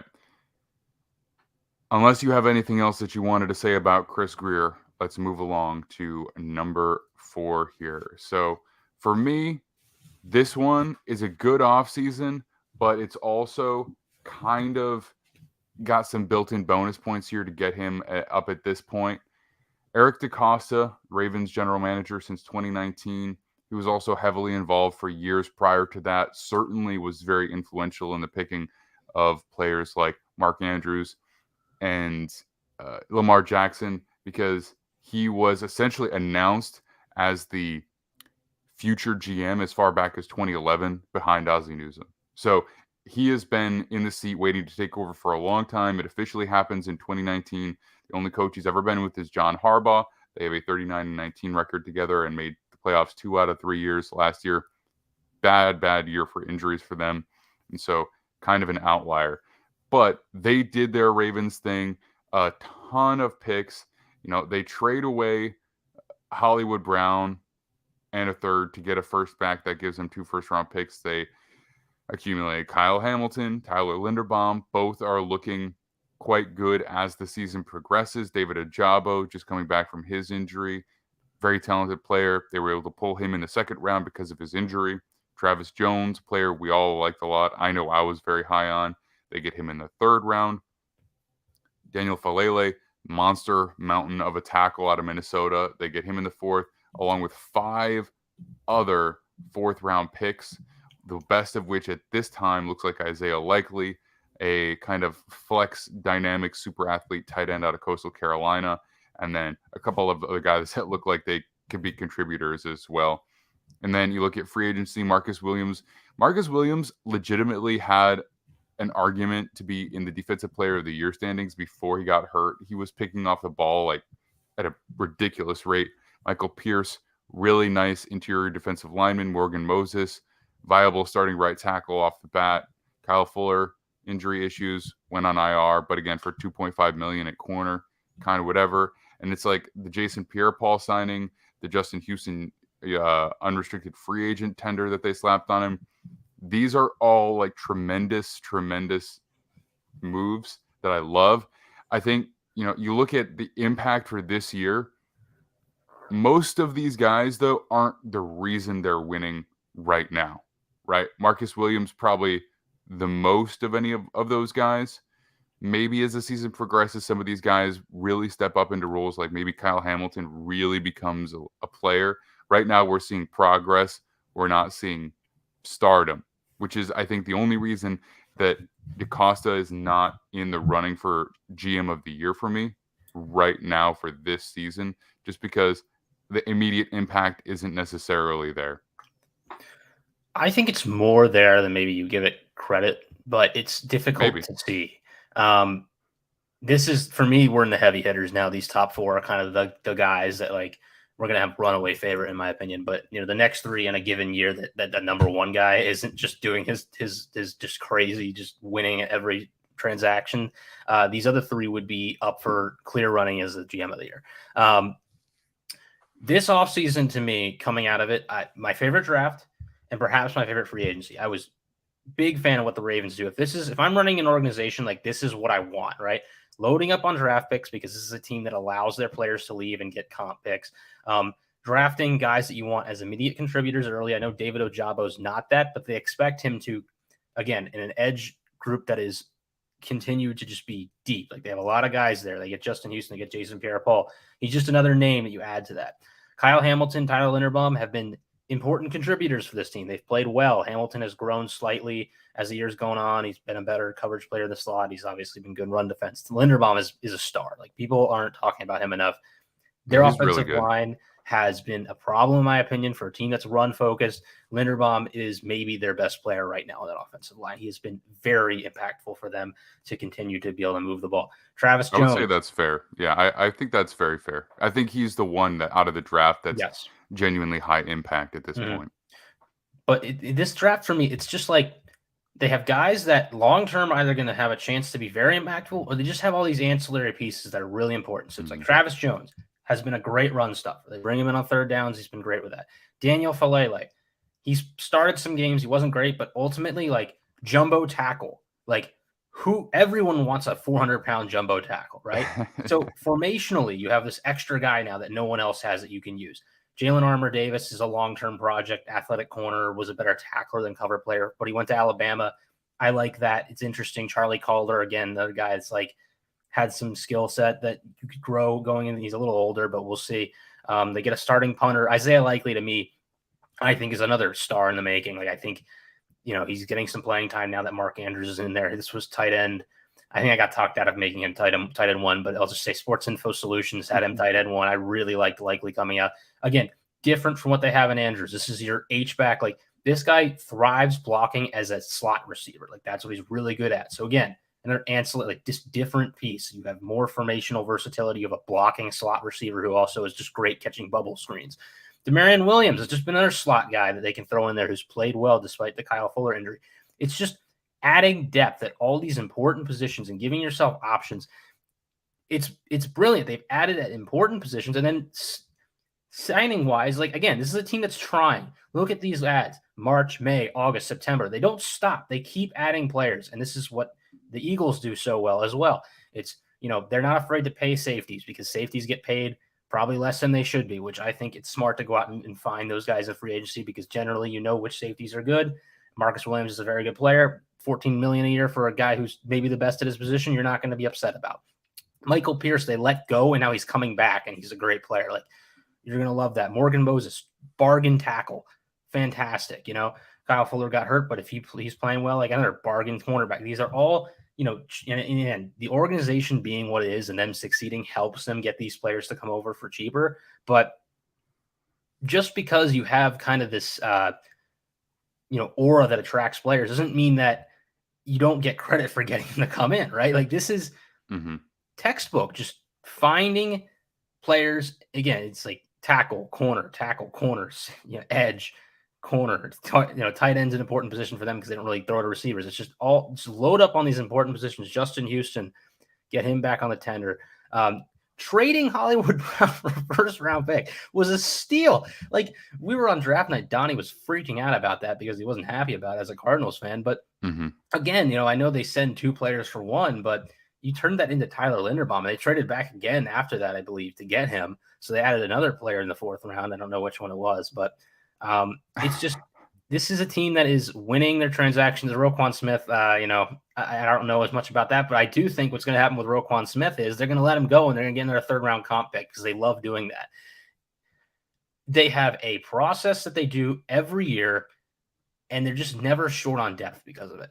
And to me, like, this is, because I need to study Roseman more to figure out like exactly, like, I don't know how you like trade so well. Like, it's tough to like, find teams that are willing to make bad trades and do it over and over again.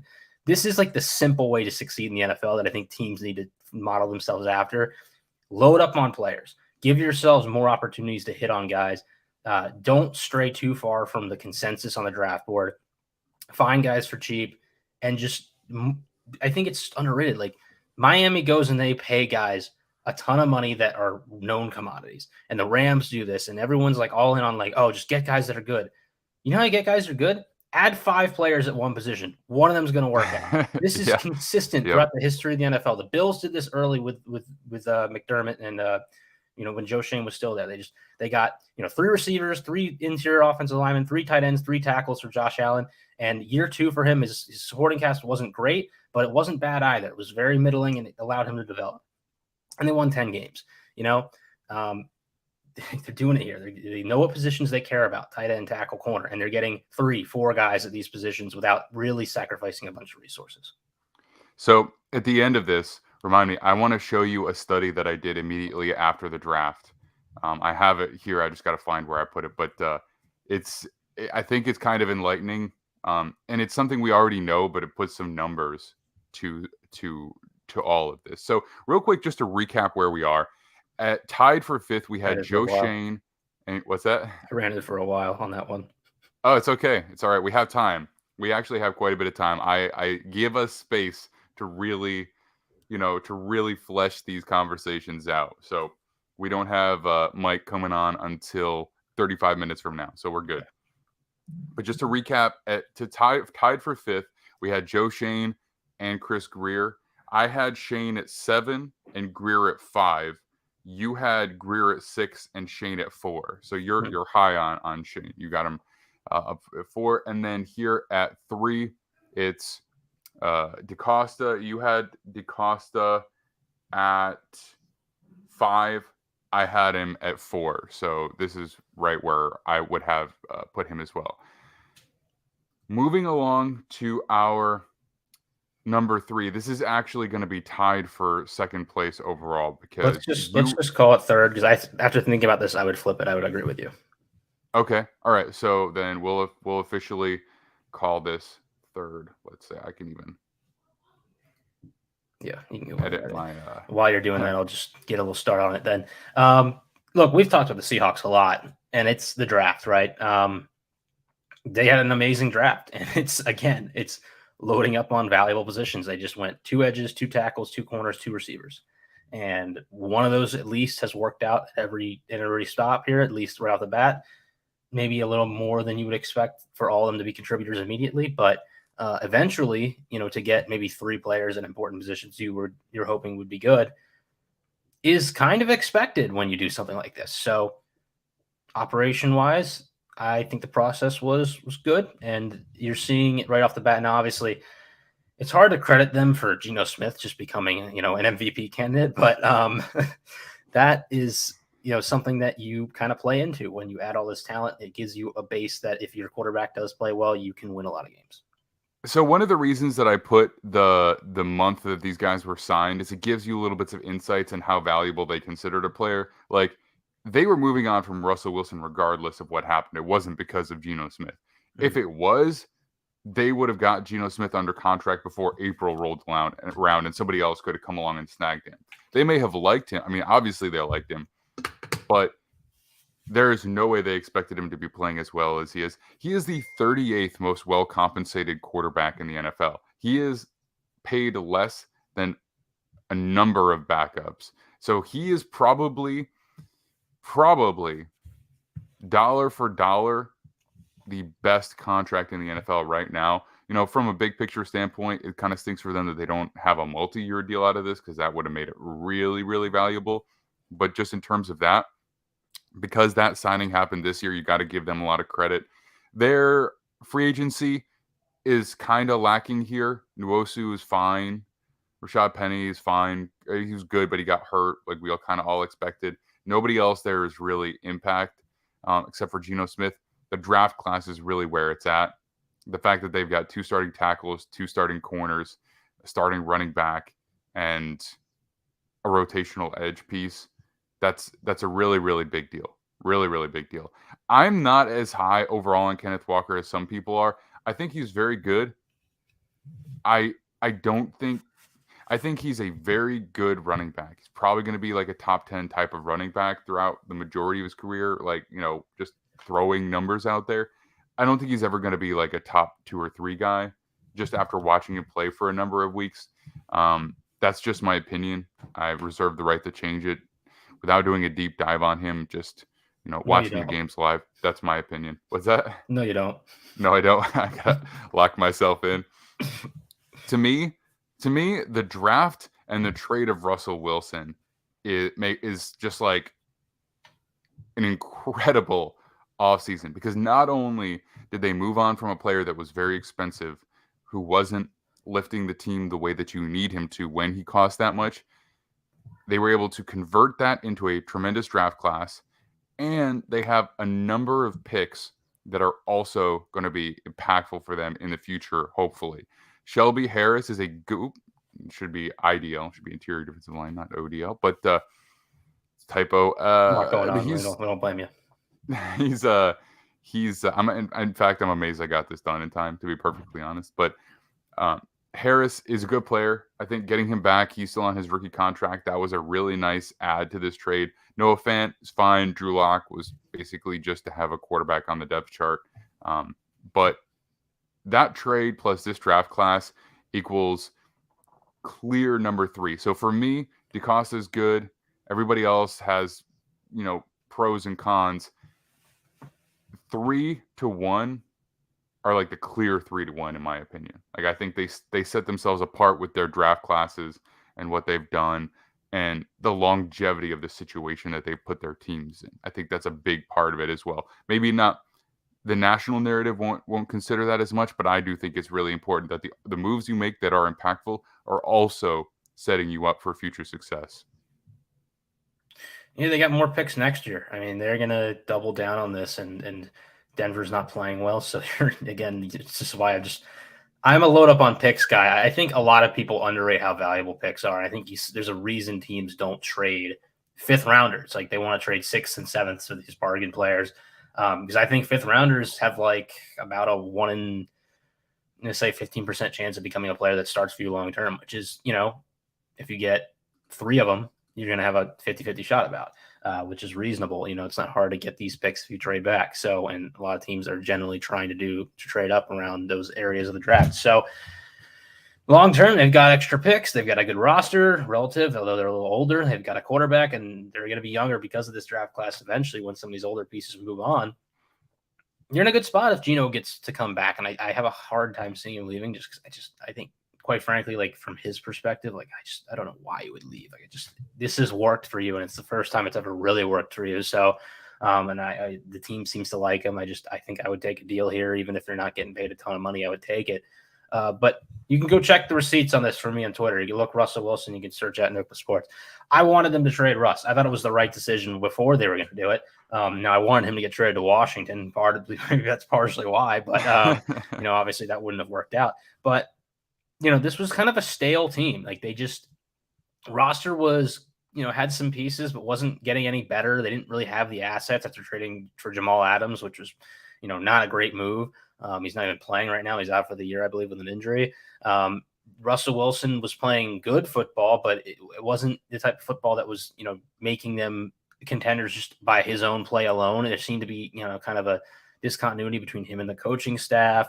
And this was a rebuild team to me. It was, look, if you trade your quarterback now, you're going to get a ton of assets. You're going to rebuild, and you're going to be in a spot to get a quarterback and be contending in 3 years. And, they found their quarterback without having to draft one, which just speeds up the process, right? You can never, in my opinion, when you're on the receiving end of this load of assets, feel bad about where you are. Unless you're the Chiefs and you trade Patrick Mahomes right now, which just would never happen, unless something completely absurd happened. You can't feel bad about that because it's you're paying this player a ton of money. You freed up all this cap space. Quarterbacks are great, but what they have here that they've received for Russell Wilson is what you would send to trade up for a guy that you feel really good about. So it's kind of the reverse of that, right? Like, you have to factor in to some extent that although the quarterback position is, having a franchise quarterback is the most valuable thing you can get as a team, this is not a team that is set up, at least before the trade, to take one asset, have it work out perfectly, and then become a contender. Mm-hmm. So you spread your ability out here. Like you give yourself more, what's the word I'm looking for? It's you're more avenues to success. More avenues to success here. And by doing that, you allow yourself, if all these picks work out, which it seems like they might, to accelerate how good you are. Or if even half of them work out, and this is like, a team that's 4-5 right now, you're not looking at this and going, even let's say Geno doesn't play well too, and they're a 3-win team. You're not looking at this right now and going, oh, well, the draft looks like it worked out. They probably don't have their quarterback, but they can draft one now. And with the pieces they have and the extra picks they still have next year beyond that quarterback pick, if you have CJ Stroud and you're 3-6 this year with some young pieces, next year you're probably contending for a playoff spot anyways. So they've allowed themselves, their median outcome was still pretty good, right? Mm-hmm. And they've hit their high end. But I would argue that because of the move of Russell Wilson, their floor was extremely high, at least in the short-term future, to build a roster. Mm-hmm. Yeah, well, I agree. I think one of the things I was going to say, and then you kind of just, hammered it home, is that even if this year did not generate the success that it has, this is still a very good offseason, in my opinion. You know what I mean? It probably doesn't put you in contention for GM of the year, but still, like, it's very good. So, like, you didn't have to have this level of success, this many wins, a playoff destiny for me to be impressed with how they handled the offseason. I will say, you said this team was kind of stale. I did not think that I was going to be putting this team in the GM of the year rankings before everything came to pass. When they traded Russell Wilson, I was not a pro Russell Wilson guy really, but I also was kind of down on how they had been doing things for the past few years. A lot of the picks hadn't really worked out to varying degrees. They weren't really playing up to par. It seemed like there was a lot of dysfunction in who wanted to operate in which way versus this way. And I didn't know that trading Russell was going to be such a big catalyst for all of that change, but it looks like it definitely was, at least to some degree. And last thing I'll say before we move on to the next one, these top three are closer to me than they are in your opinion. So the way that you've been phrasing runaway favorite, I have the same favorite as you, but it's not runaway in my opinion. I think these top three are grouped together quite closely. So after the Seahawks, we have Joe Douglas, GM of the Jets since 2019, although he entered the scene after the 2019 draft. He was with Adam Gase for 2 years and now with Robert Saleh. And it looks like they are going to be approaching their first draft class or their first playoff appearance together. Now, I will say this. It was pretty crazy to me that John Schneider never won Executive of the Year, especially when you go back and look at like that 2012 offseason. He didn't win for that. So I was kind of surprised by that. But up to this point, we don't have any guys that would be repeat winners up to. But let's pull this over. Oops. There we go. All right. The New York Jets. The New York Jets are very high on this list for obvious reasons when you look at their rookie class, but their unrestricted free agent signings have been very impactful as well. DJ Reed at $11 million per year at the corner position has been an absolute steal for them. He's one of the best in the league, at least this year. I know there's a lot of volatility there, but if you're looking at first-year returns, he's playing remarkably well.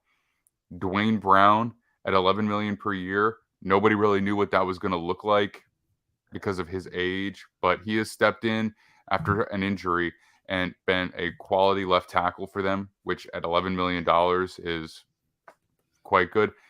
CJ Uzomah is probably a little overpaid because he's getting paid like a legit receiving tight end, where at this point he's an outlet receiver and primarily a blocker. He does bring a lot to the locker room, but I don't know if you pay $8 million for that normally.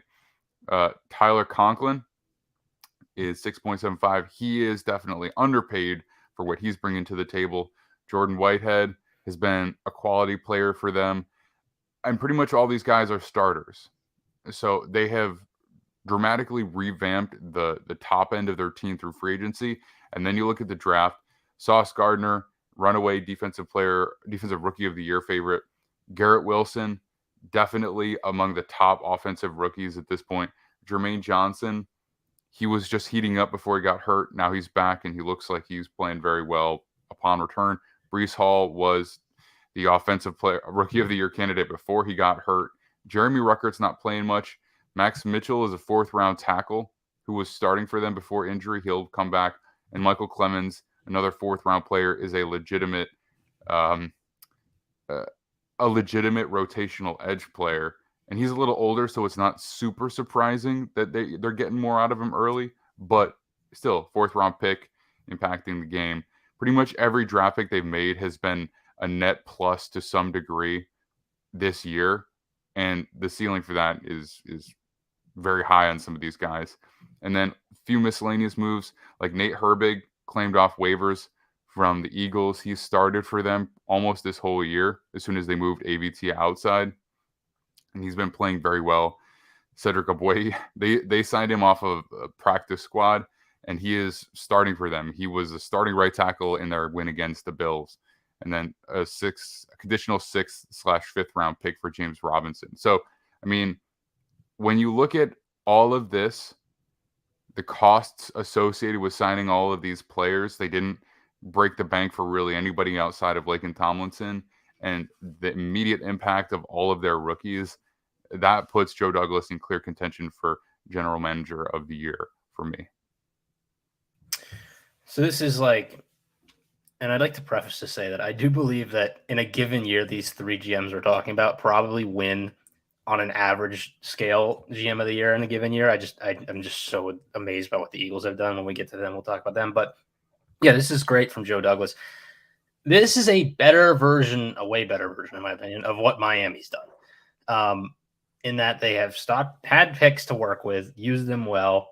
The draft is really the thing that sets this offseason apart for me.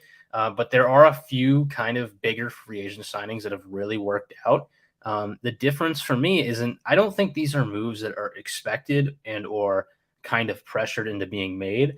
I think that, getting Dwayne Brown, they didn't have to go get Dwayne Brown. They could have just kind of been like, oh, Mekhi Becton's got some injuries. Hopefully it works out.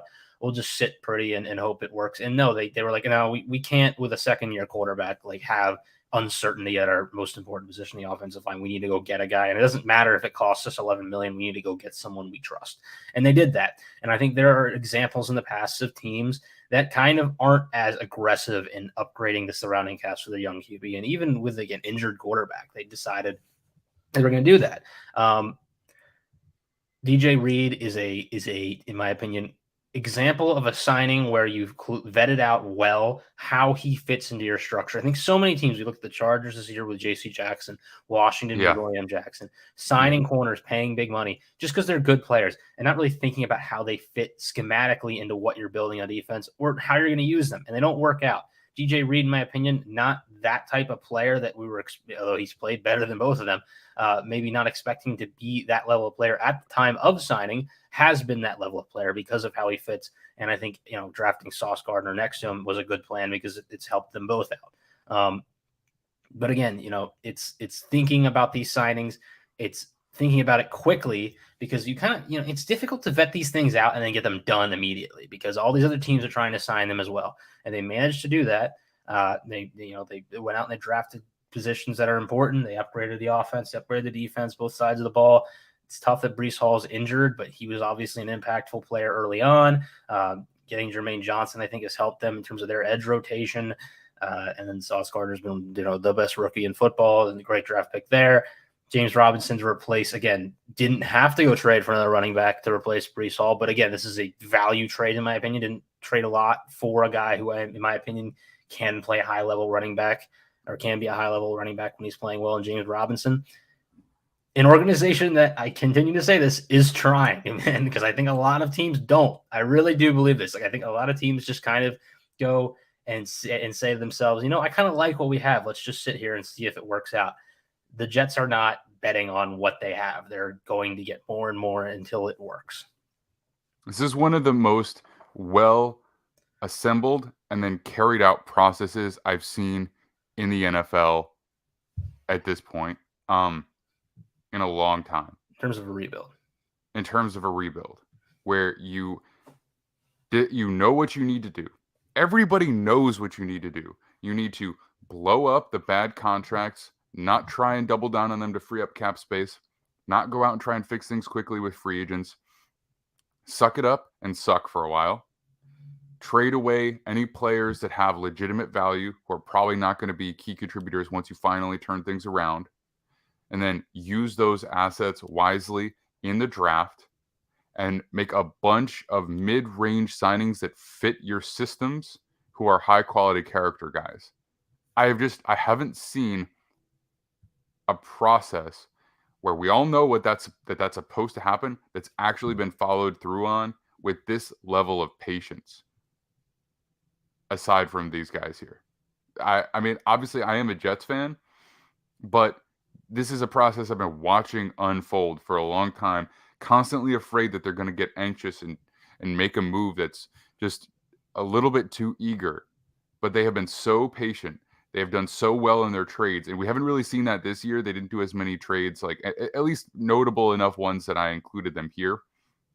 But they're another team that has been winning the trades for the most part every time they get on the phone. Every time a deal is done. I think when you look at the long-term prospects of this team, they're as well set up as anybody else, especially when you look at their division.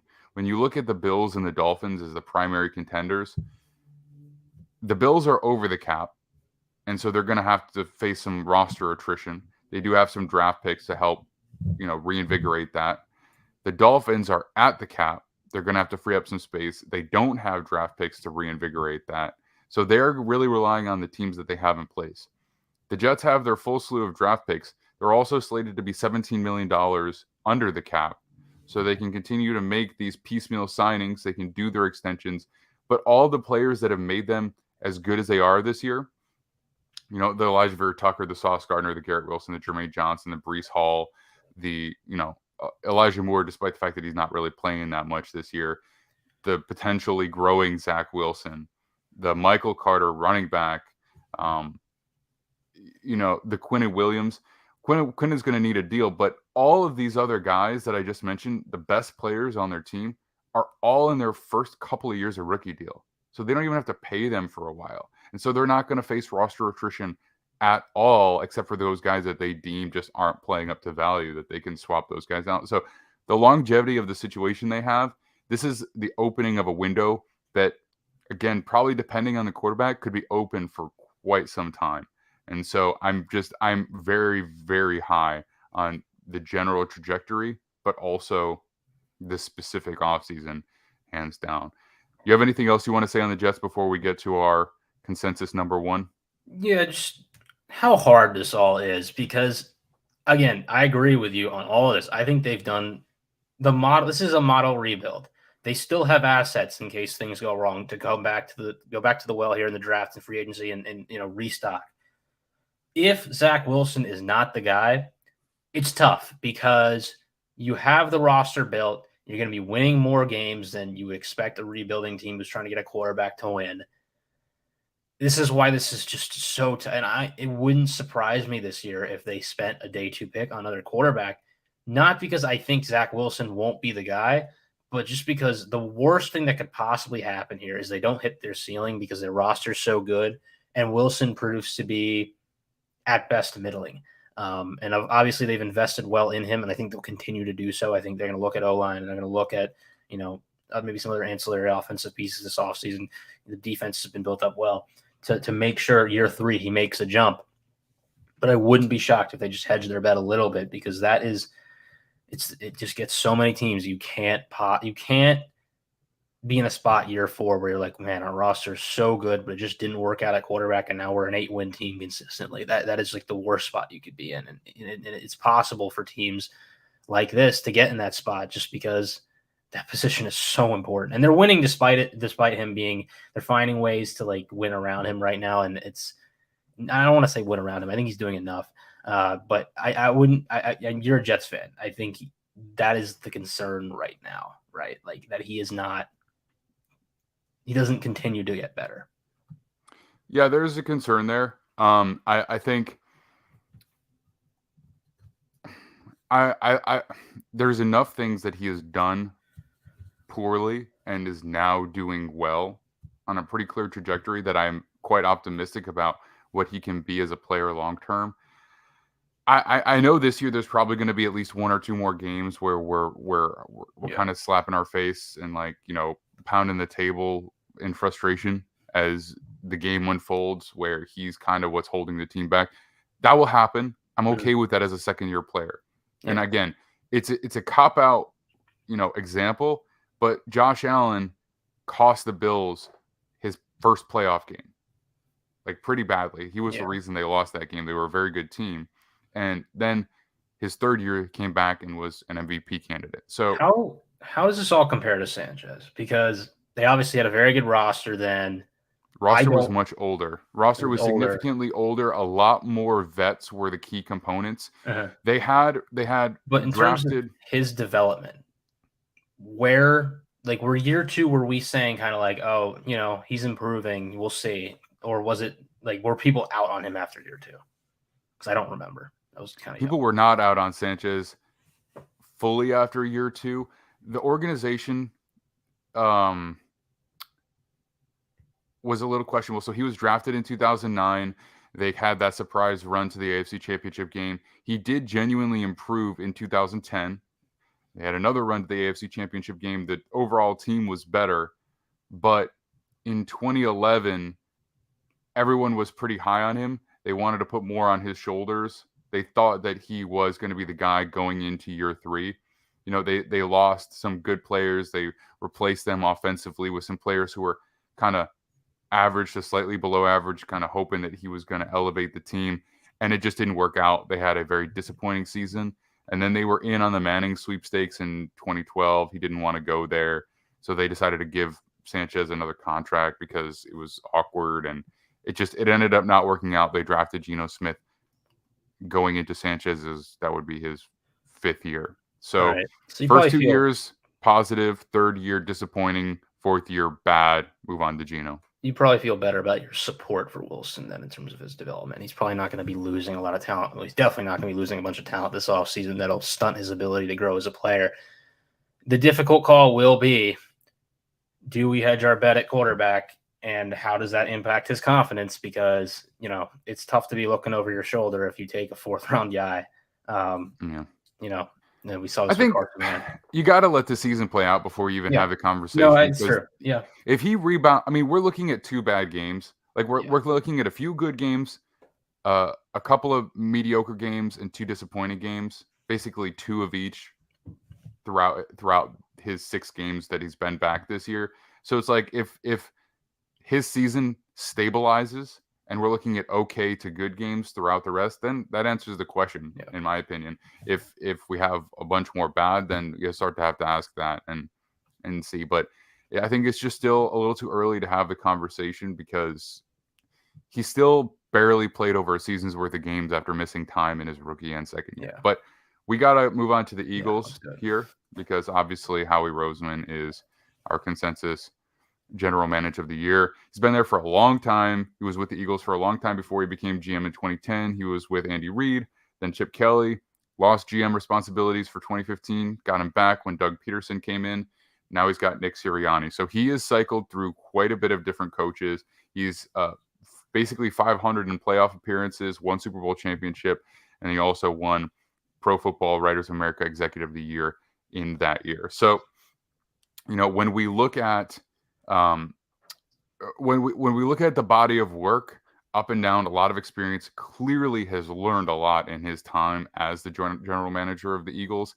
And the draft was nice, but it's the ultimate assembly of this roster, nailing Hassan Reddick for $15 million a year, all of the cap finagling, getting Fletcher Cox back at a reduced rate of $14 million per year, being patient, getting James Bradbury late in the process for under $8 million a year, which is insane. Kaiser White's been a fine player. And then all of the trades that he's been making. So accumulating the future first-round pick and second-round pick from the Saints, getting A.J. Brown for a first and a third, absolutely stealing Chauncey Gardner-Johnson for basically a 5th-round pick and a trade down from the 6th to 7th. Like, these are the moves that have elevated him to GM of the year, in my opinion. The draft classes for the other teams are probably better than what his was, but it's that body of work. It's accumulating all the assets. It's working the team in a number of different ways that put him at number 1 for me. Yeah, and you can see kind of the strategy here to use the draft as kind of a long-term building piece and then use your trades and your signings to build a team now, which they've always kind of done. And I think it's a very good way to operate. And you don't want to throw your young players into, action immediately and make them play full roles. I'm not as big a fan of the Hassan Reddick signing, but again, like, they have loaded up on the defensive line. That has long been a thing they've liked to do. And it just continues to kind of push that as they retain Fletcher Cox, stay under the cap. Bradbury, another move where I just continue to hammer this on. This is a team that just would not quit adding talent. They had some corners they liked. They said, no, we're going to go get another one. And they have probably the best corner pair in the NFL because they decided to go get another one. Trades are, in my opinion, the hardest thing to get right in the NFL. If they work out for you, they are the biggest positive, let's say, like, wins above replacement gain you can have as a GM, because not only are you hurting an opponent, you're gaining for yourself in ways that, like just turning first-round picks into more first-round picks, trading a first-round pick and third-round pick that, might end up being good players into one of the best receivers, maybe possibly the best one right now in football. I think people would say Justin Jefferson, although I think A.J. Brown's been playing very well. And then again, like a 5th and 6th round pick into Chauncey Gardner-Johnson it's a steal. It's an absolute steal. You're not getting that level of talent at that draft pick more often than not. And like, I value these 5th round picks. I think they're important. And they said, and the reason they're important is sometimes you can go do this. The Bucs did this offseason to get Shaq Mason, who's played well. Finding ways to get players with your resources in ways that are outside the box is difficult because, you don't just wake up in the morning and go, I think I can get Chauncey Gardner-Johnson for a 5th round pick. You have to build relationships with other teams. You have to figure out what they're feeling, what they're thinking, how you're going to, kind of exploit them. And they've really taken advantage of New Orleans this offseason a bit. But just the idea that you would trade your first-round picks to gain a 2nd round pick and a 3rd round pick effectively is what they did. Is they just flipped first-round picks in New Orleans to get a 2nd and 3rd, which is just ridiculous to think about. Like, they literally said, "Hey, yeah, we'll just move ours later, and you can give us a couple day 2 pick." It was a free day 2 picks. Like, here, have them. Like, you can take them. They're like, of course, we'll do that. And then not only that, like, pushing it down the line so you can long-term build while New Orleans is trying to do whatever they're doing. And now you've got a top 5 pick maybe because the Saints are bad. It's just,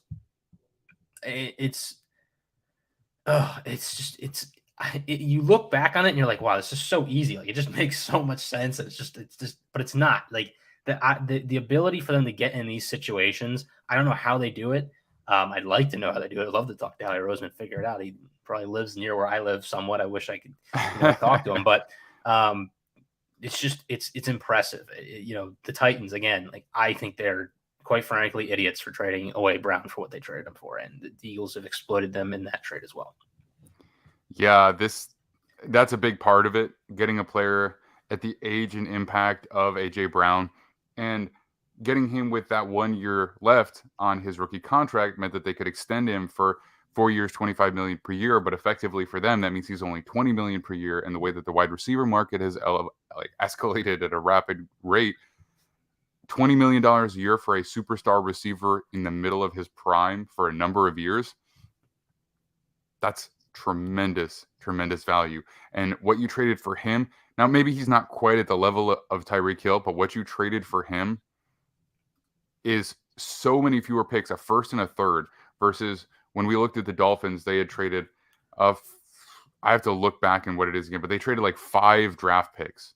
So 5 versus 2 is a huge deal for the depth of your roster. And it's, again, one of the reasons that they just continue to win the trades and set themselves up for the future. So we're about to bring on Mike Moraitis to talk about the Titans game. So I'll preface that real quick, but I just want to show you real quick this study that I did.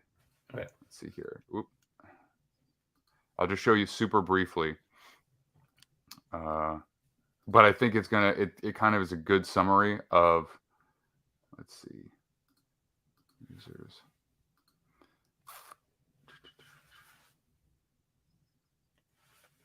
Under movies.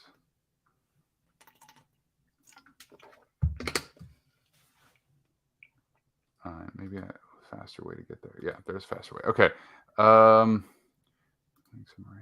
Open. Okay. So I've got this. It's just going to be just a half sec before we bring him in here. But when I did this study, I looked at the teams that I considered to have won the draft in 2022. And I looked at all the moves that they had made over at least, I think, like 2 years prior. And I totaled up all of their acquisitions in trades and how they gained picks, pick improvement. So basically, if you got a pick for a player, that's a pick in your favor. If you got a pick trade up or down, that's pick improvement or decline, either in your favor or against you. And so the 3 teams I thought won the 2022 draft over the past couple of years, via trades, they sold Jamal Adams, Sam Darnold, Avery Williamson, Chris Herndon, Steve McClendon, Jordan Phillips, and lost 2 7th-round picks. In return, they gained a first, a second, a fourth, and a sixth, a couple of players, and 175 overall pick improvement slots. The Ravens, 113 overall pick improvement slots, a first, a third, a fourth, fifth, and a player. And they gave up Orlando Brown Jr., Ben Bredesen, Greg Mance, Sean Wade, and a 7th. Eagles, similarly, 148 overall pick improvement slots, a first, a second, a third, and a player, and gave up Carson Wentz, Zach Ertz, Matt Pryor, and a 7th. So when you just look at this, it's this long-term conglomerate of what you've given up versus what you've accumulated. It's all these little trades where you send a player to another team and you send a 7th and a player and you get back a player that you don't need and you get back a 5th. Or you send a 6th and a player and you get back a 5th. It's all of these little moves accumulating over time that put you in position to have depth and better draft picks. And so I don't know, this was just, I didn't necessarily know that it was going to look like this when I did it, but I just felt like that is kind of the answer to why they are consistently winning. You know what I mean? Any thoughts on that before I bring in Mike? It's poker. If you have a better idea of what you're looking for down the line, you have more information available to you, or blackjack maybe is a better way to put this. You're going to be able to use the resources you have more succinctly because you're going to be able to, you know what you need to do with them, and I don't like drafting for need. Like, it's not a big thing that I'm a fan of, but having a good idea of where you are as a roster and where you need to improve is a question that everyone is trying to ask. And I think in a given moment, like really 4 or 5 teams really know. And these teams know it because they've allowed themselves to be in a spot where they have their roster and they have all of their assets ahead of them. They're not just kind of like, we have to do stuff now, and putting yourself in a position where you're like, we need to make decisions on the fly and just figure it out like New Orleans does makes it difficult to answer those questions. Yeah. All right. So joining the stream today, we have Mike Moraitis. He is the managing editor for Titans Wire, and he's here to talk about the state of the Tennessee Titans and also help us preview Thursday Night Football, which the Titans are +3 underdogs in Green Bay against the Packers. Mike, how you doing today, man? Thanks for joining. I'm doing great, guys. Thanks for having me. My pleasure. So whenever we bring in somebody to talk about the upcoming night game, I like to get a good grasp on where people feel like the team is who follow them more closely, right? Because we follow the NFL on a broader picture, and it's nice to get those deeper conversations. So coming off of the offseason that the Titans had, a lot of teams put the Colts as a potential division winner. Some people definitely still believed in the Titans. There's definitely some roster attrition, right, that they were faced with, and some players aging up. How do people feel about how the season has gone up to this point based on what they came into the season with? I mean, considering all the issues they've had, it's so far, it's been a pleasant surprise, I would say. This team has not been able to move the ball through the air. Their offensive play calling has been terrible.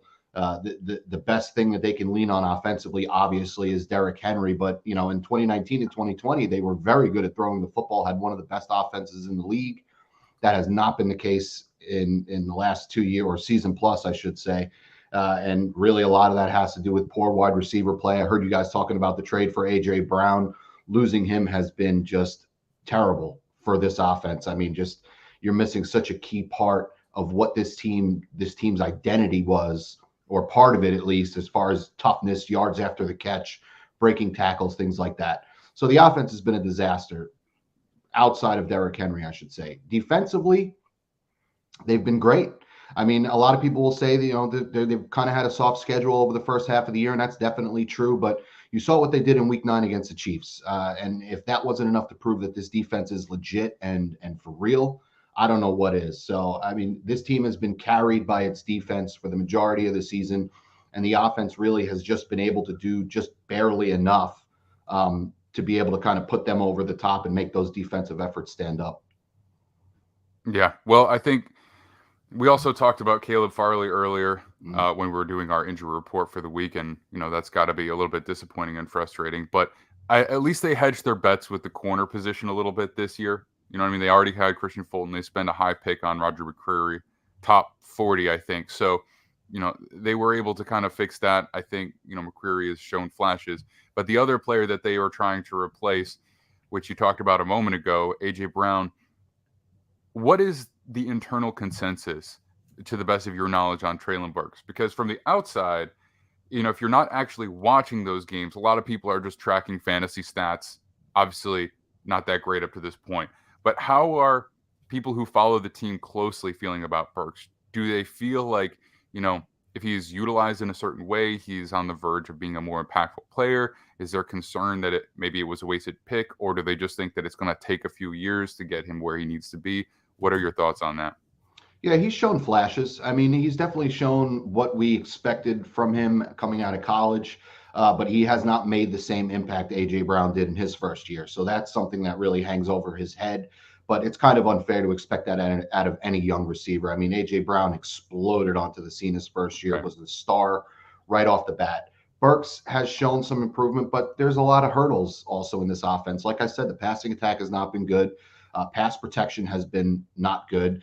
Ryan Tannehill he's played well considering, but not as good as we saw him play in 2019 and 2020. And, for Burks, I mean, I think it's just a slow progression is what we're looking at. And I think people mostly are optimistic about his future, but there's not a lot of optimism for this offense altogether. And, one guy is not going to fix their issues throwing the ball. So I think overall it's positive for Burks, but definitely, the comparisons to AJ Brown are going to be made forever because that was, they traded, they got the pick that they used Burks, that they used on Burks in the AJ Brown trade. So that comparison is always going to be around, and it's really unfair for Burks right now. I think it's going to take him probably another year before we really start to see the numbers. And, offensive coordinator Todd Downing has just done a terrible job this year. I mean, his personnel decisions are puzzling. One of the guys who's getting consistent separation is Treylon Burks, and he's not seeing any more than, 30, 35 snaps a game when he's been healthy. He just got back from an injury last week, so, they might have eased him in, but everybody wants to see him utilized more in the offense. That's been another problem. He's been underutilized, as has rookie tight end Chig Okonkwo. He's been great when in the limited opportunities, big play threat. So fans are just, and media really are just wondering, why isn't this team using these two rookies more when they've proven to be two of the better pass catchers they've had? And that's, especially, egregious when they've had the issues that they've had throwing the football this year. When we were looking at the draft prospects, and Treylon Burks was a guy that I was trying to dive into, it became really clear to me that to be a static type of receiver, just starting like from a straight X or Y or Z position, you were going to see an uphill battle in terms of development. But I did feel like he had a very unique skill set where if you design a number of plays for him to get him the ball in space and in motion, he could be a perhaps even devastatingly effective player in a very specific role. So when I saw that, I really felt like any team who made a move for him and who ended up drafting him was going to need to do that. It kind of doesn't seem like they have done that effectively up to this point. I know injuries probably have derailed it a little bit, but I just haven't seen as many plays designed for him as I would have liked to. Nick is our designated draft analyst and scout here, so I don't think we talk much about Burks since we started doing this, but what were your thoughts on Burks going into the draft this year? Yeah, basically similar. I mean, he was going to probably play some slot to start out. It looks like they've kind of moved him around a little bit, tried different positions. But this is a guy who lined up kind of tight end backfield even in Arkansas because, quite frankly, there were rumors of, and I to this point, I kind of believe that a lot of what he was doing in Arkansas was kind of getting in the huddle, and they were like, you need to do this on this play because he wasn't the most playbook savvy player.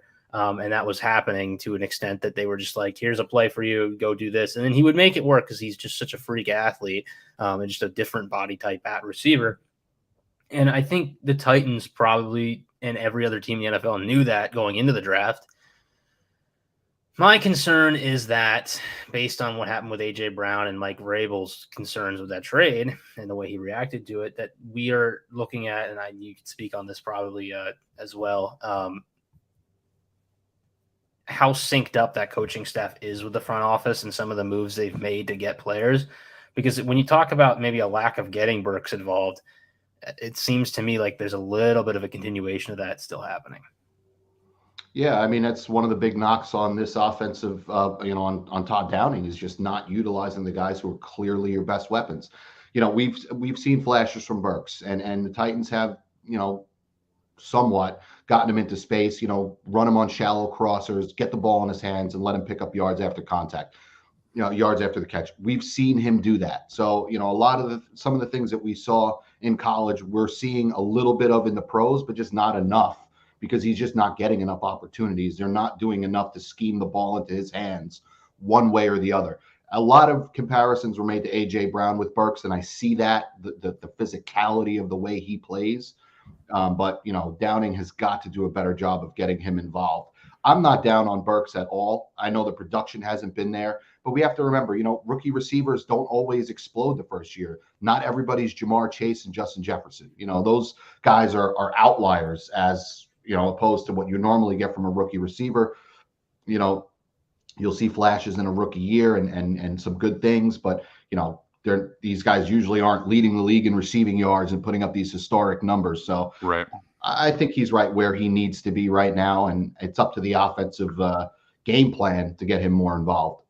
Yeah, I just want to see some more design plays for him. I just want to see some more plays where the 100%. ball is in his hands without him doing any work or making any mental effort. I mean, yeah, you want to develop that, but let's get some confidence going. Let's get him trucking a few guys. You know what I mean? Let's see him on a couple of highlights on ESPN by the end of the year. You know what I mean? So that he goes into the offseason invigorated. I think that would be a really big deal for them. Let's move over to the defense. It's a little bit more positive. I will say this. I think if there was any coaching staff where I was just incredibly curious about what their process is for how they prepare mentally and emotionally these players to go out and perform at a high level, I think probably would be Belichick. But I feel like even if I was a fly on the wall, he would still somehow make it so I couldn't hear or see what was happening. But Vrabel is my other guy for that. I just want to understand how he gets these guys to perform at the level that he does because it's so impressive. I know that there are talented players on this defense, but consistently, over and over and over, they are outperforming what I believe their talent level generally is. When they're super talented, they're one of the best defenses in the NFL. When they're undermanned, they are still one of the better defenses in the NFL. And I just want to understand how that happens. Do you have any insight into that? I mean, I really don't. It's unbelievable. I mean, you're talking about a team that was missing half its defense last week, a bunch of important guys against the Chiefs, and they're still playing at a high level every single week. It's, and listen, talent has a lot to do with it. There's a lot of underrated talent on this defense. Their front, Danico Autry is excellent. He's been one of the best free agent additions in Titans history, really. I mean, outside of maybe Delaney Walker. Jeffrey Simmons is a superstar. You talk, there's Aaron Donald, and then I think it's Jeffrey Simmons right behind him. That's how good he is. So, I mean, together with Bud Dupree, when he's healthy, Rashad Weaver was a really good pick for them. He's playing well this year. Talent is there. But scheme is also another thing. And I think that Vrabel does Vrabel and defensive coordinator Shane Bowen, as well as I think there's definitely a collaborative effort there, do a great job of confusing quarterbacks. And my guy, one of my writers, Tyler Rowland, did a film breakdown last week, and just all the different looks that this secondary and even front seven gives you, that a quarterback really doesn't know what he's looking at until he snaps the ball. And that's huge. I mean, and especially a guy like Patrick Mahomes in week 9, he threw for a lot of yards. Don't get me wrong, but he had to fight and scratch and claw for every one of those yards, even had to use his legs a little bit. So, I mean, Vrabel has everybody buying in. That's what it is. I mean, I think everybody on this defense and really on both sides of the ball, they realize that it's team. Not one guy is going to do this, and that's the way that's what Vrabel preaches. It's about the team. It's not about one player, 2 players, 3 players. We have to go in there as a group and execute. And I think that all the players have really bought into that, and it's working. The proof is in the pudding. Yeah. It's interesting. I'm a cap guy, and I spend a lot of time looking at usage of draft assets. And even well before this offseason, where they move on from A.J. Brown and whatnot, I had come to the conclusion, like resoundingly, that I was very high on Mike Vrabel. And I think John Robinson is a slightly underwhelming GM. And I would love to see a pairing of Vrabel with a very good GM who's on the same page as him, and ultimately, an elite quarterback, because I think just the way that he prepares people, if he had those other things at his disposal or on his side, I think that they could approach, like, maybe not the Super Bowl championships that New England has, but that level of dynastic success, maybe similar to a Chiefs, maybe similar to some of these other teams that are just good year after year after year after year. I really think he's like one of the most hamstrung head coaches who is genuinely great at what he does. So I don't know. Actually, Nick, let me just ask you real quick. I don't think we've talked about Robinson much. How do you feel about him as a GM? Yeah, I mean, I've been a little underwhelmed by their drafts. I actually didn't dislike what they did 2 years ago. Dylan Radins hasn't worked out to the extent I was hoping. Caleb Farley, we talked about earlier. It's just really unfortunate. He was a guy that had the ability, even in that draft class, to be one of the better players. And it's just the injuries it was a red flag, and they bet on it and it didn't work out. Very risky pick. Yeah, it was risky, and it just didn't work out, and it's looking down the list of the guys that they took in that draft class. I mean, Monty Rice, I liked. He was never going to be, this high-end player. I haven't really tracked how his career's gone, but he's not starting. It's not like he's been like the super impactful guy, maybe more of a special teamer. But Elijah Molden was a good pick. So there's like here or there's like a couple, like Elijah Molden worked out. Rashad Weaver looks like he's been, a nice edge rushing, rotating player that has impacted them out of the fourth round. That's kind of what you look for as a fourth round pick. But then they also trade up for Des Fitzpatrick, and I was not as big a fan of that. And that, is he even? I don't even know if he's still on the team at this point. He's on the practice squad. He's in the practice squad. He didn't make the roster out of training camp this year either. Yeah, so I mean, it's tough. I liked Kyle Phillips' pick. I liked the Malik Willis pick. I liked Nick Petit. Like, there are examples here, but the issue is I think a lot of the picks that I really like are kind of these longer term, like let's hope they work out type selections, and a lot of their shorter term things are kind of not working. And they're winning games despite this, which is great for Vrabel, but you'd wonder kind of where this team would be if their short term moves worked out better. And I think they've had issues with that. Isaiah Wilson, I think, was even kind of a shorter term pick, and that didn't work out either. They have the ability, I think, with some of these guys developing to continue to succeed, but it's just there's a cap here when you can't ever kind of consistently hit on both your long-term and short-term plans. Yeah, well, I just think that they've taken so many risks on first-round players, and they're well under 500 right now. And yeah, it was great. Jeffrey Simmons, he was hurt during the draft process. They took a flyer on him. A lot of people really liked him. They were the ones who made the move, and that has worked out incredibly well. Like you said, probably second, maybe the best defensive tackle in the league this year. Overall, still probably number 2. But I think it's him, Quinnen Williams, and Aaron Donald for the top 3 All-Pro spots, and then you can make an argument for a few guys for that other second-team All-Pro. But he's that good. He's been that good. But all those other flyers, the Isaiah Wilson, the Caleb Farley, the short-term prospects, like you said, of Traylon Burks, you know what I mean? You need your first-round picks to contribute in a major way, and they haven't had that for a while. And I'm trying to remember who their pick was back in 2018 before. Rashaan Evans. Rashaan Evans. Yeah. That's another one, yeah. Yeah, another bust. Where it's like, you're overcoming some of this stuff, but ultimately you are putting yourself in kind of a disadvantageous situation, to compete in the playoffs. And I think that's one of those things that's hurt them at the highest level. But all right, let's dive into tonight's game. My first question is, the Titans are good at running the ball, generally speaking. The Packers have not been super great at defending the run. Got a little bit better recently.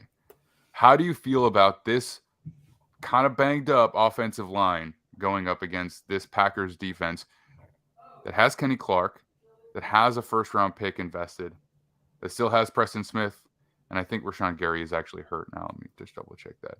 Yeah, I think. But has those, yeah, but has some legitimate players in that front seven. Kingsley Enagbare is probably going to step in. I guess he'll be the starter for them.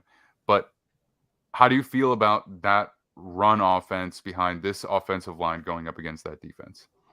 Yeah, obviously not having Ben Jones is a big loss. That's going to be a big loss up the middle. I mean, he's a stalwart of that offensive line. He's always the best guy every single week and never misses games. He's missed 2 games in his career, both because of concussions. So that's a big blow. But really, I mean, the Titans have really been able to plug and play guys in on the offensive line the last few years and still run the ball. So you tell me you have a matchup against a Packers defense that's the worst in the NFL against a run since week 4.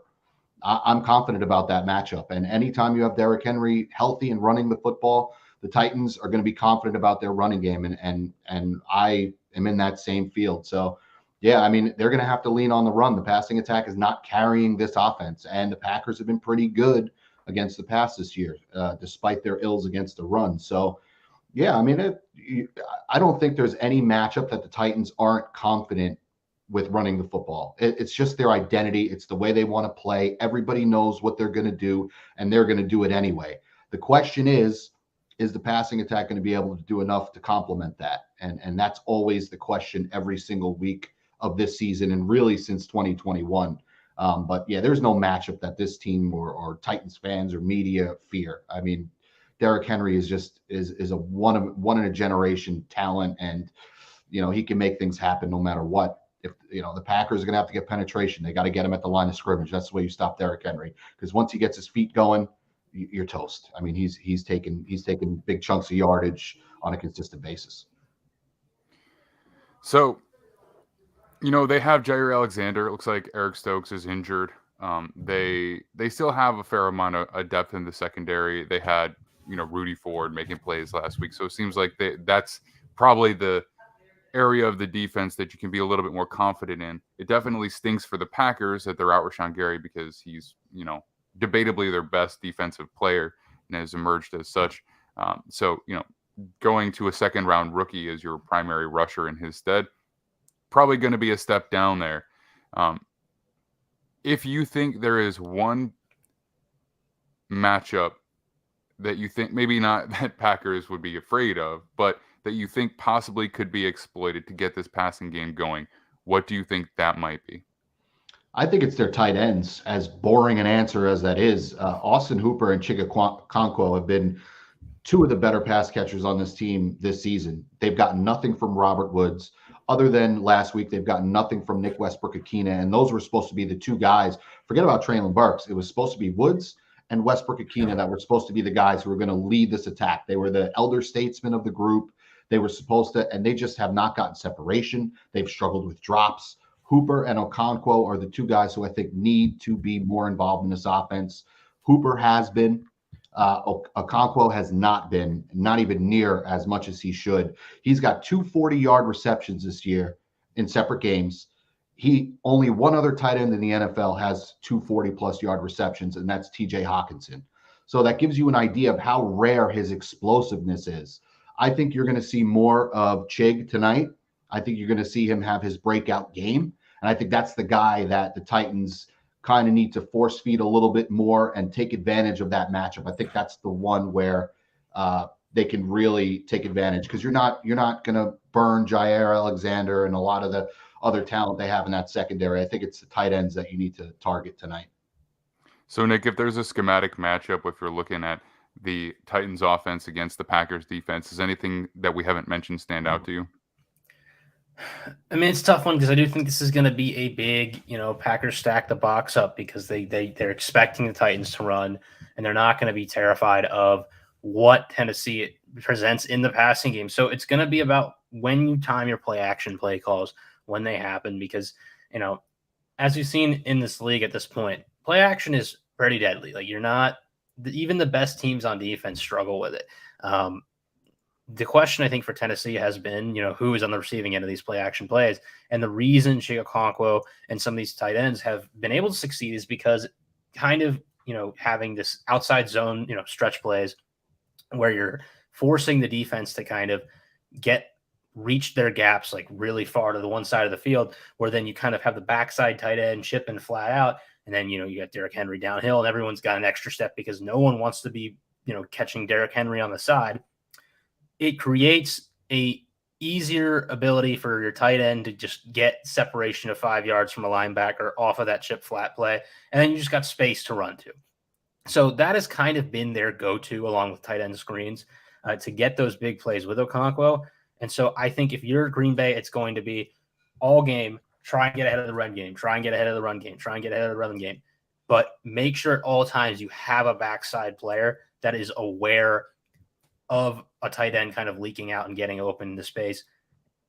The other issue that then gets presented with that is you're kind of opening up kind of a gap here, where if Derrick Henry cuts one back, he might be gone. So, it's a difficult line to kind of tread across, because this is playing play action NFL today. You need to kind of just have your wits about you about everything that could possibly come from committing one way or the other. Green Bay has struggled with this. And I would expect at some point Tennessee is going to get a big play. It's about if they get one big play or two or three, if they score a touchdown in those big plays, because that ultimately in itself can swing a game. Mm-hmm. I think I'm kind of confident that it's going to be a tough battle that will ultimately swing in the Titans' favor. Now, here's the real one, and we're cutting short on time here, so I don't think we even need to dive into it that deeply because it's kind of obvious where the advantage lies in this matchup. The Titans' defense, even without Jeffrey Simmons, is probably a very, very difficult matchup for a Packers offense that has consistently lost its playmakers over the course of the season. I understand that Christian Watson had a very impactful game last week. Do you know how many rookie receivers who are very physically talented have big games and then disappear for like 3, 4, 5 more weeks? It's everybody going off on how Christian Watson is like a must start for fantasy now, or like it's, to me, that is very short-sighted, and it's just part of that NFL instant reaction cycle. I think the receiver is going to have a tough time getting open. I think the Packers are going to have a tough time running the ball. And even without Jeffrey Simmons, who I do think would make me more confident, but even without him, like you said, they still have Denico Autry. They still have a good overall, very solid, well-coached defense. It's going to be very hard for the Packers to move the ball consistently. I think this is going to be another frustrating game for Aaron Rodgers. I know the feelings are all good after one win. I'm not sure I see this as the beginning of a turnaround where it kind of seems to be for the Bucs. I'm not sure we're seeing that for the Packers. So, I mean, combined with the matchup on the offense of the Packers and the defense of the Titans, and how you expect that to play out, throw in whether you think the Titans are going to cover this +3 spread and potentially even win the game. What do you think?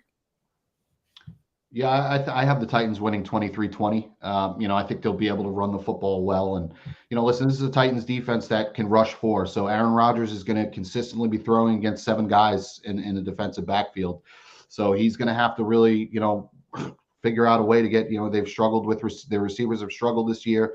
So they're going to have a tough battle. And even without Jeffrey Simmons last week, Titans still had 40 pressures. And I know the Broncos offensive line is nothing to write home about.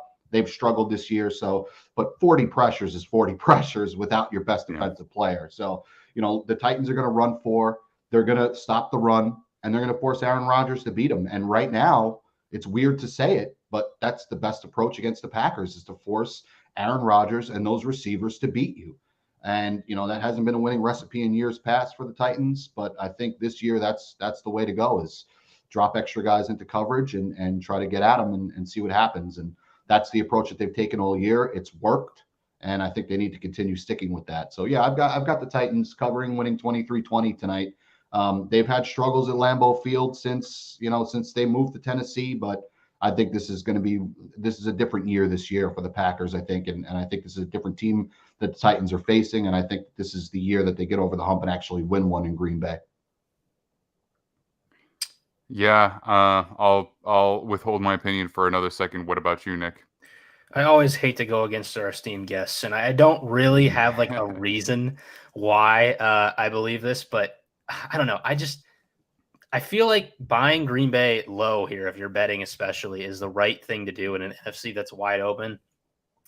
They played a similar team last week in Dallas, and in my opinion, Dallas might be a slightly not as physical maybe as the Titans, and that might be the downfall for the Packers if I'm wrong. But a similar, maybe slightly better version of what the Titans do as a team, where they rely on some of these big plays defensively, and they will pound you up the middle and just run the ball and then take advantage of play action, get some of their tight ends involved. They have better receivers, so that allows them to play more of a drop back game if they need to, which is ultimately, I think, the difference between those two teams.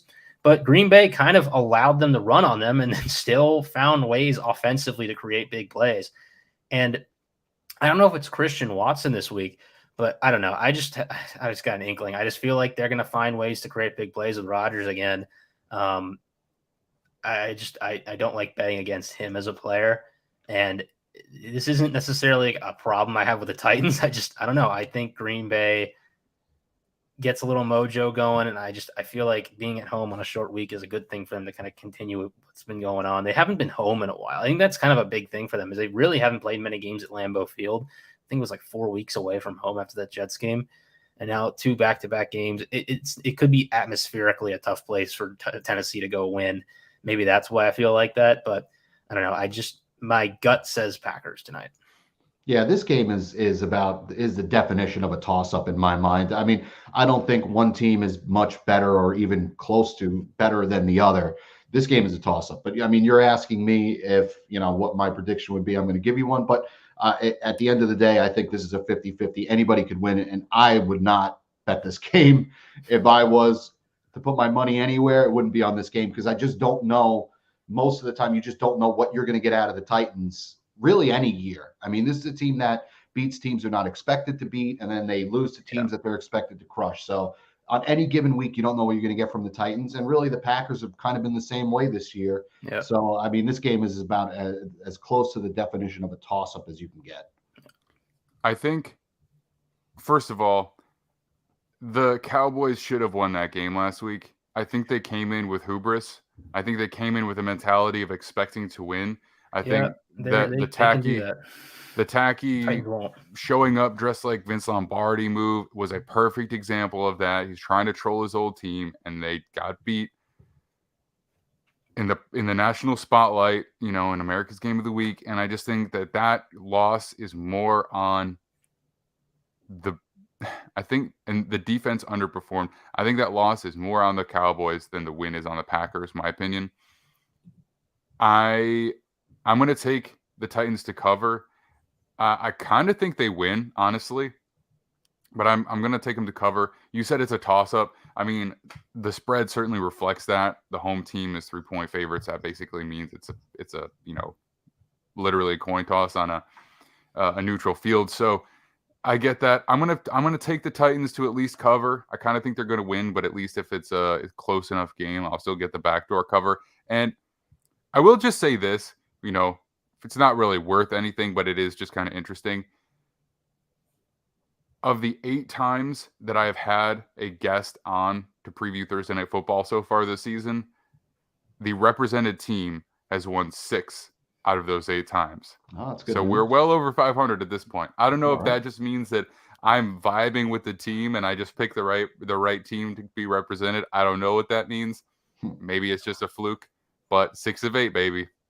Hey, if it works out this week, man, I'm coming on every week. Right? I love covering winning games more than losing games. So I know it. If this keeps holding up, I'm going to be a weekly guest. All right, man. Mike, thank you so much for joining us. I genuinely appreciate it. We will talk to you again in the future. I usually have guests on for primetime games.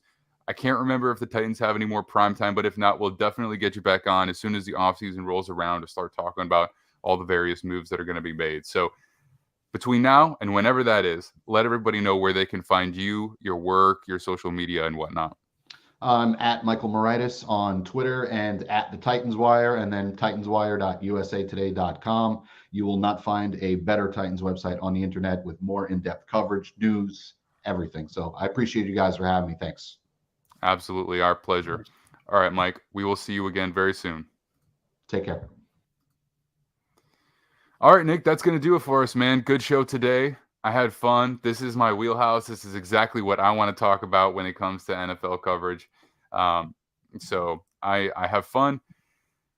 I think that'll do it. We'll be back on Sunday to pick all the games. And then I'm going to have guests for Sunday Night Football and then Monday Night Football as well, all on the live stream for Sunday. So we're going to have some more Wire Network guys coming on. And then Kyron and I will be back to recap the games on Monday. Max Chadwick will come on from PFF to recap the college football weekend, and then our final slot is kind of open. So I'm gonna figure out what I really want to talk about and what guests I want to have on for that final spot. But we'll decide that in the next couple of days. But that's what to expect going forward. I guess that'll do it for us. And Nick, why don't you let everybody know where they can find you and all of your work, and of course your social media. Yeah, social media at Nicholas Sports on Twitter. You can find me at Sports Info Solutions also on Twitter, which is where I'm working right now. Most of my work is going to be here. Gridiron Heroics webpage right now, writing articles. Should have another one up this week previewing draft prospects as usual. And hopefully, as we're getting towards the end of college games and have to deal with less of that, really can get going on some of this deep dives into some of these prospects, because this is the switch flip time of the year. Like, now we have nothing else to do but watch them. So that's what we're going to be doing. All right. Sounds good. Thanks everybody for listening. Again, I'm Max Dean at the Max Dean on Twitter, and we'll be back this Sunday. See you all very soon.